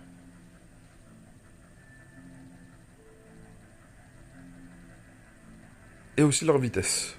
C'est vraiment n'importe quoi, ça.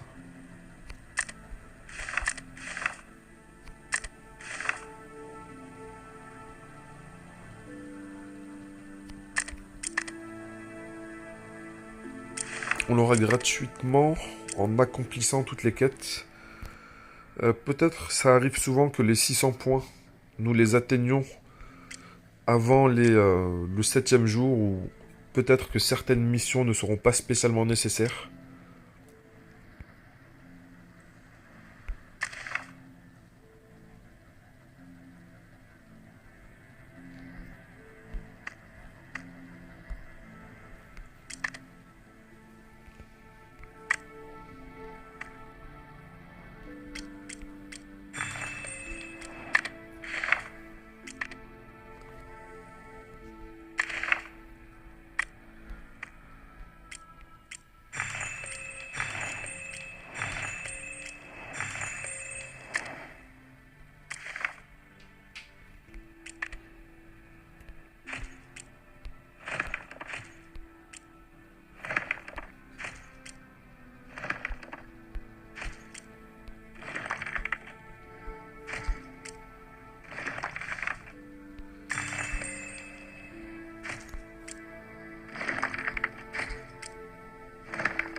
Alors, dans le courrier, on a 200 de stamina. On va pas les récupérer tout de suite, vu qu'on est déjà en fait en train d'overcap la stamina.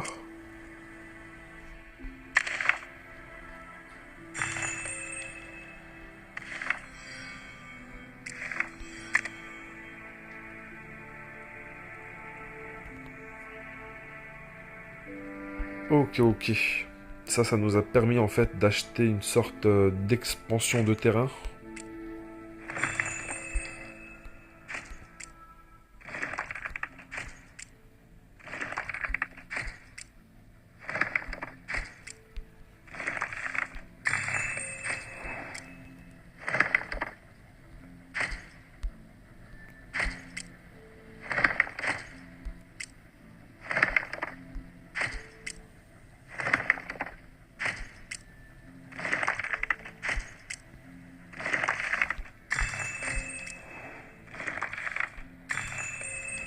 Je suis plus dans l'espoir de récupérer des éléments d'invocation.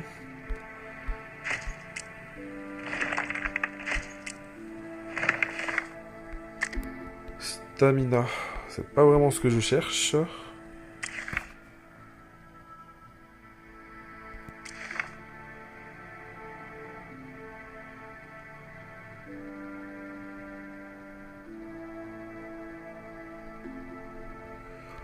Ok, ok, les tours d'arène, ça va être obligatoire de devoir les faire.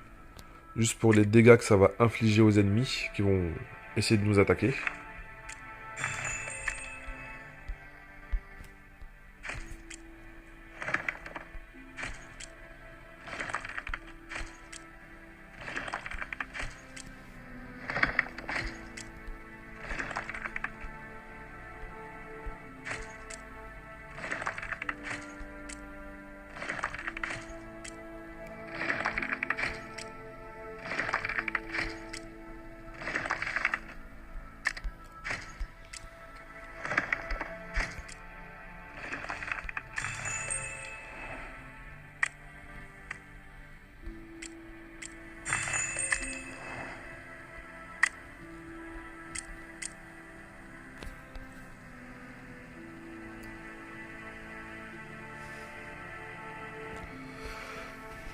Ok, ok.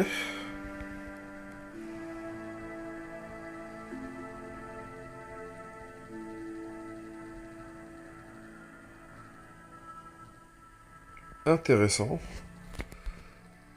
Light and Dark Horn, ok. Nous allons pouvoir l'utiliser. En fin de compte, non. On va pas pouvoir l'utiliser vu que nous l'avons toujours pas débloqué. On va devoir avancer un peu plus dans l'histoire pour ça. Faire une invocation x10. Nous pouvons la faire ici.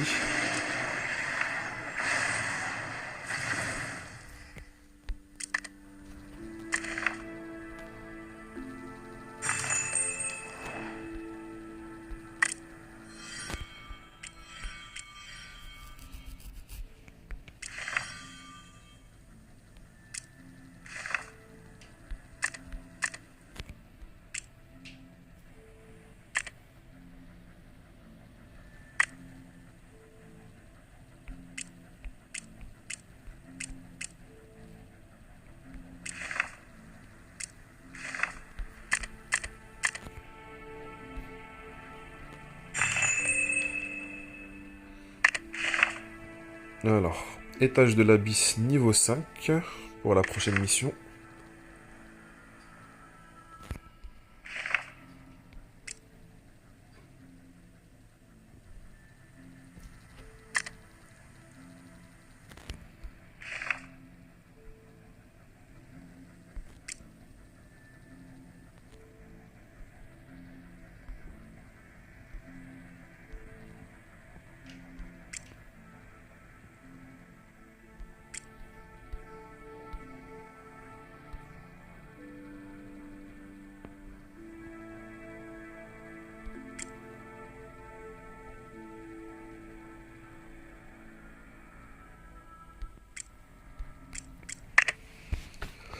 J'aurais peut-être dû mettre le auto-progress pour aller plus facilement vu qu'on doit partir jusqu'à l'étape 5.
les gars.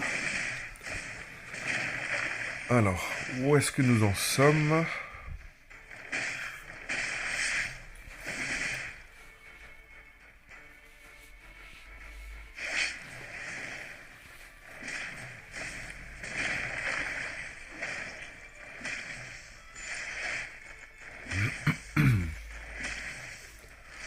Je pense qu'après la réussite, après avoir complété, on va dire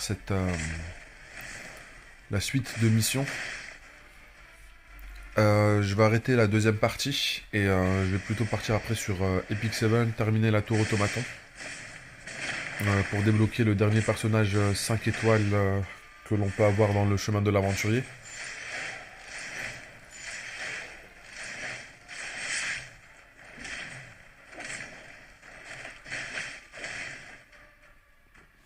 Alors, ça c'est le 4.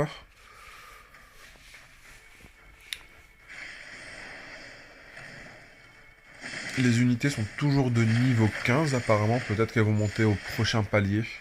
Peut-être qu'au niveau 6, elles vont commencer à monter de niveau.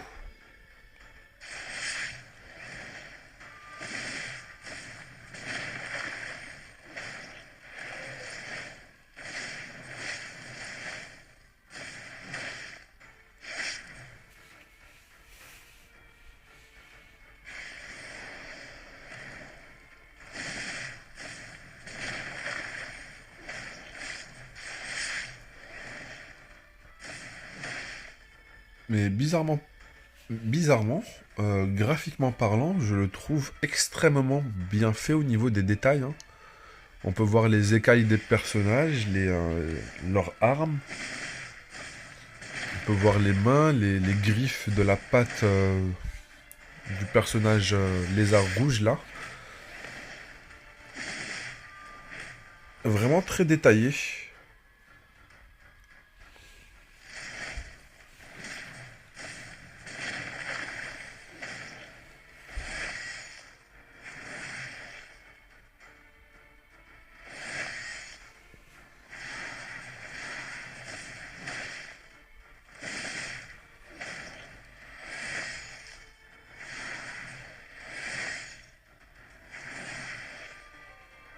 Ah, c'est vrai que cette étape, elle est très tricky si on n'a pas le DPS pour shooter rapidement la backline, hein.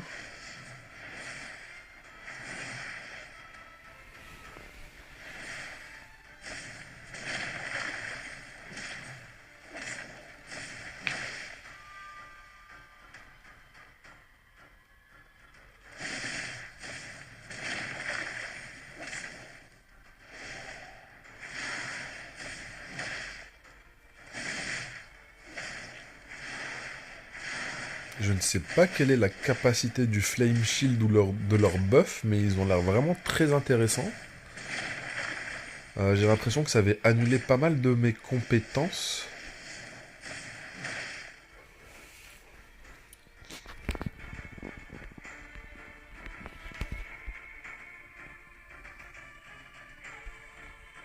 Ok, ok. Faut directement arrêter le combat soi-même. Comment on fait? End battle.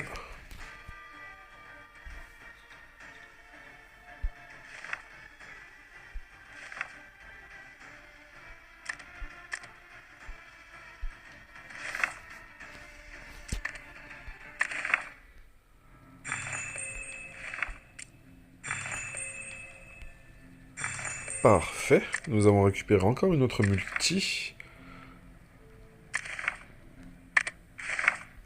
Nous allons d'abord essayer de terminer les étapes.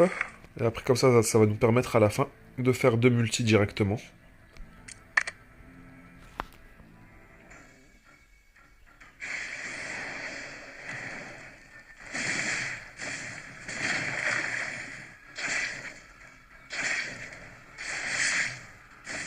Mais dans le mode d'histoire, on n'a toujours pas débloqué la 5e unité. Ça, c'est un petit peu triste.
Les unités, elles sont en train d'XP tranquillement.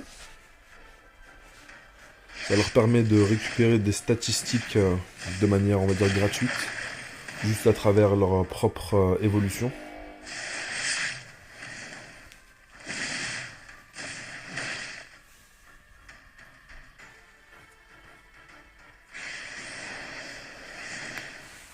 Enfin, pas évolution, à travers leur propre croissance, on va dire.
Allez, encore 3 étapes. On termine. 5, 6 et 7.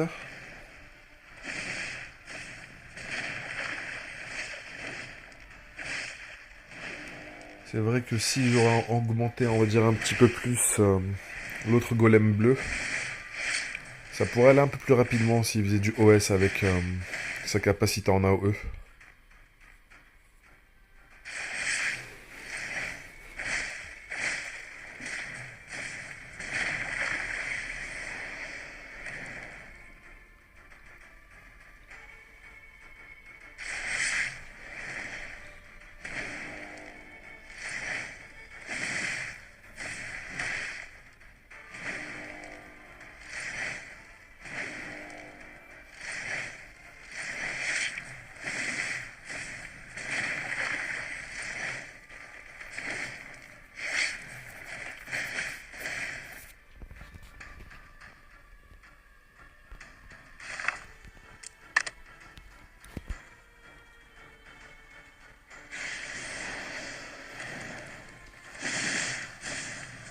En espérant qu'à la prochaine étape, une fois qu'on aura terminé ce chapitre-là, en espérant qu'on puisse débloquer la formation avec une autre unité, comme ça on pourra commencer à l'XP aussi.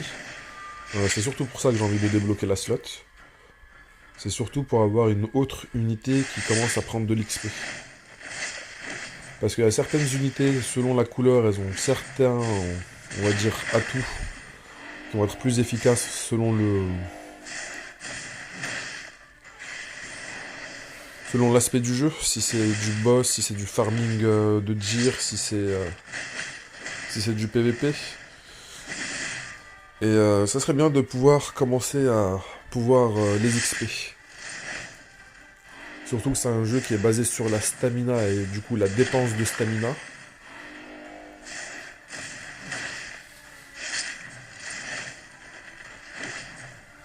Dans le early, on n'a pas l'impression d'être limité, mais nous le serons dans tous les cas. On va l'être dans tous les cas. Même Epic 7, qui est un jeu qui est extrêmement généreux, même si vous commencez le jeu, vous pouvez avoir 300 livres, les gars, 300 livres, ça part très rapidement. Ça part très très rapidement. Ok, nous avons récupéré un foudeur.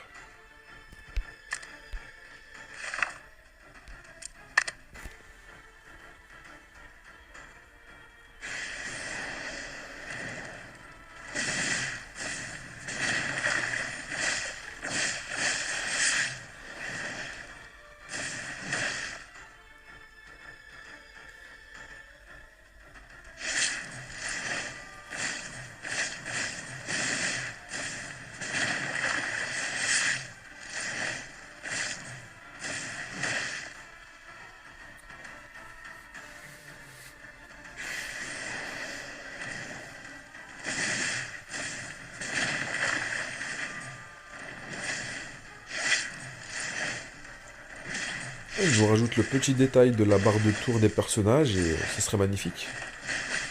Franchement, le jeu, je le trouve plus que correct. C'est vrai que graphiquement, ça ne répond pas au canon, je l'ai déjà répété.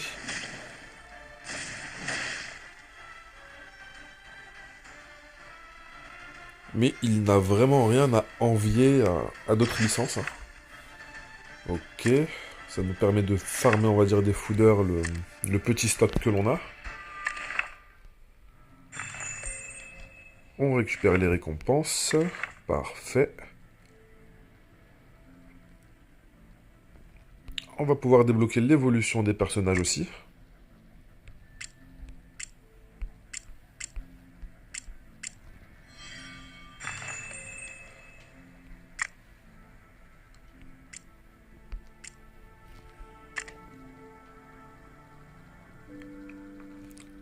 Bon les gars, on va faire les invocations.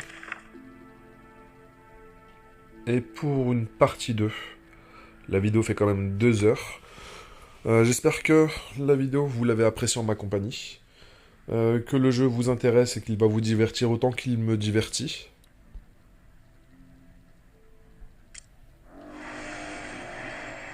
N'hésitez pas à liker, à vous abonner, à mettre des commentaires aussi. Ok, nouvelle unité. Ouh, nous avons une autre waifu singe. Cette fois-ci, c'est une waifu singe 4 étoiles. Ce n'est pas comme la Wandering Blade, celle-ci c'est la Gloomy. Gloomy Assassin. Et le Barbaric Guard, intéressant. Nous allons les regarder quand même avant de faire la deuxième multi. Alors, que fais-tu mon ami? Attaque un ennemi unique avec 50% de chance de réduire sa défense pendant un tour. Alors, ça c'est ouf. Si notre team a le Gloomy Assassin, c'est elle, celle que je viens de récupérer dans la même multi avec ce même Pokémon là.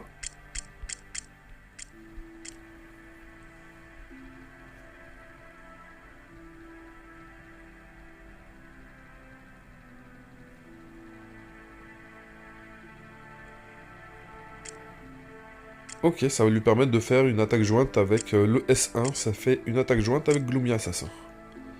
Très bien. Gloomy Assassin attaque un ennemi 2 fois. Moins il a de PV, plus inflige de dégâts. Si dans notre team, le Barbaric Guard...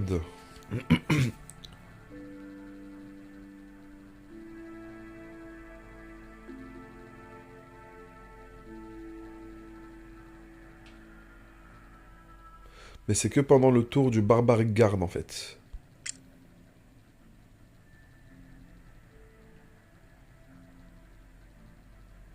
Ah non, non, c'est réciproque. Quand elle fait le S1, lui il va rejoindre. Quand lui fait le S1, elle va rejoindre. Très intéressant.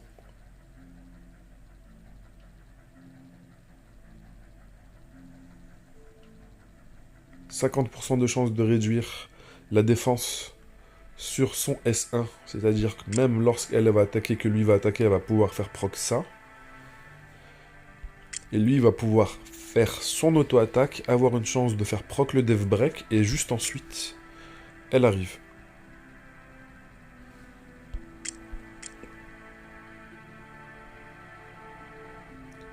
Réduction de dev de 50% sur 3 attaques. Mais c'est pas chaque attaque qui a une chance de réduire, c'est juste une attaque qui inflige. C'est juste une attaque en 3 séquences. Et à la fin, il y a 50% de chance de réduire la défense et l'attaque. Et les empêche de récupérer des PV. Ok.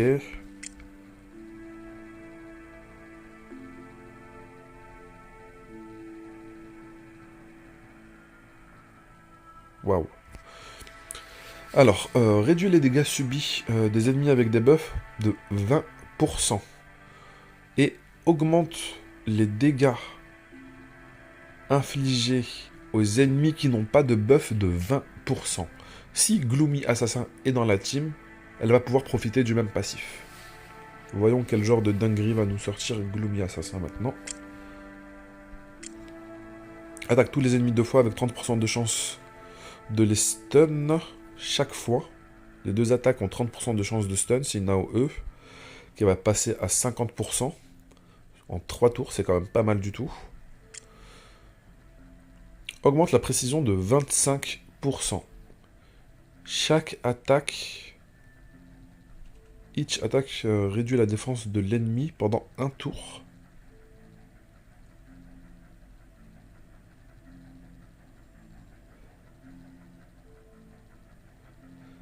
Et le Barbaric Guard va pouvoir profiter des 25% d'accuracy en plus.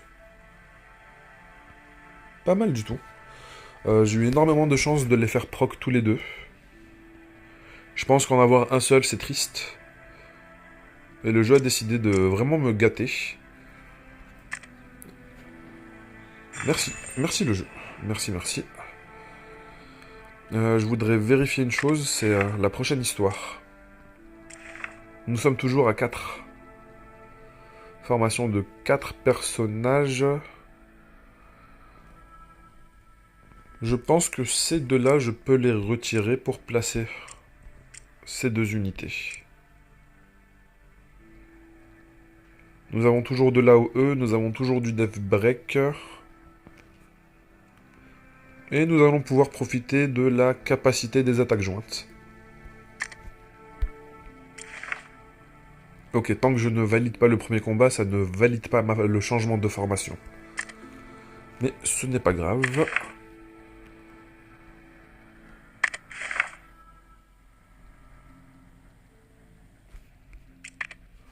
Ça va être une missions que je ferai plus tard.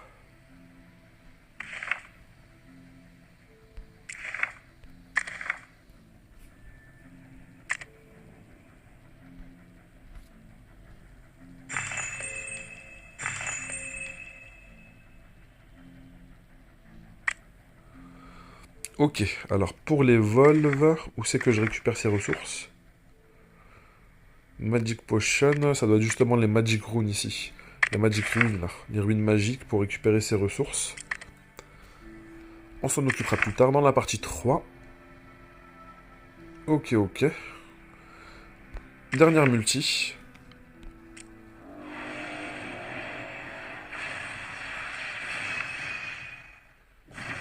Ok, nous avons récupéré un autre golem.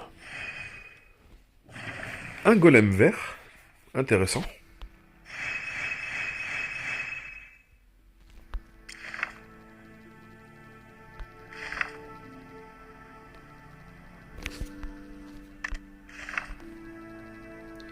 Alors ça, c'est pas mal du tout. Attaque tous les ennemis. Basé sur la défense avec 50% de chance de freeze les unités en face. Ça, c'est pas mal du tout pour un tank. Nous avions déjà vu sa version rouge qui était très intéressante. Sa version verte qui était vraiment pas ouf. Par contre, la version bleue, elle est vraiment magnifique.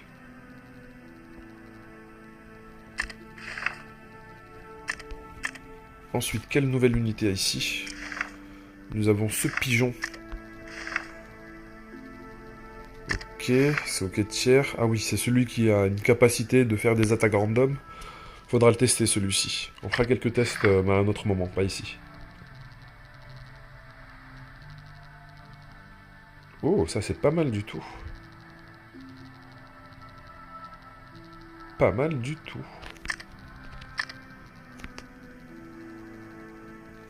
Alors, que fait le golem vert? On va le regarder plutôt dans le menu ici.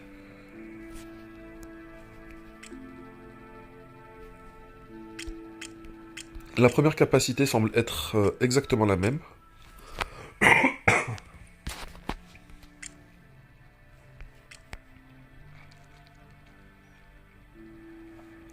Alors, attaque un ennemi et 3 fois, augmentant les dégâts de 30%.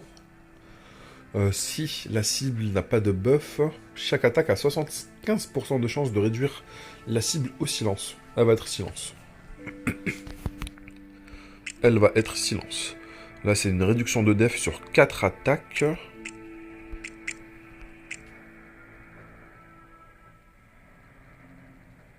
avec un focus sur la cible qui a le moins de PV. C'est-à-dire qu'au bout d'un moment, si la cible que l'on tape n'est plus celle qui a le moins de PV, il y aura un changement de cible.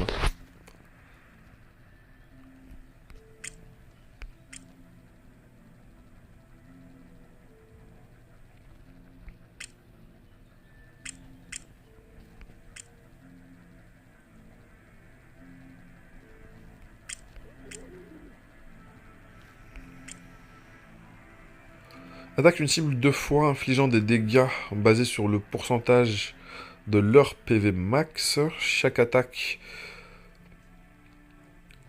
réduit le tourmetteur, le tour d'action, de 30%.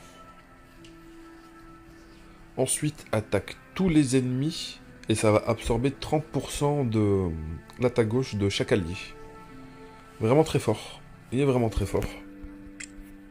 Parce que lui aussi, il a une capacité déjà de voler le turn meter de ses ennemis. Lui aussi.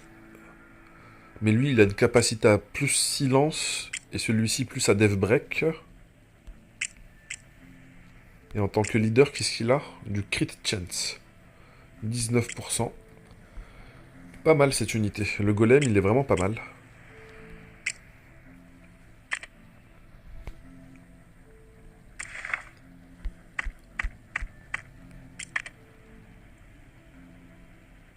On se retrouvera, mais plus tard dans la journée, pour une partie 3.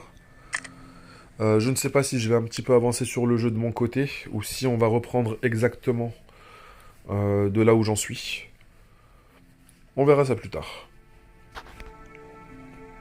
Bisous bisous les gars, à plus.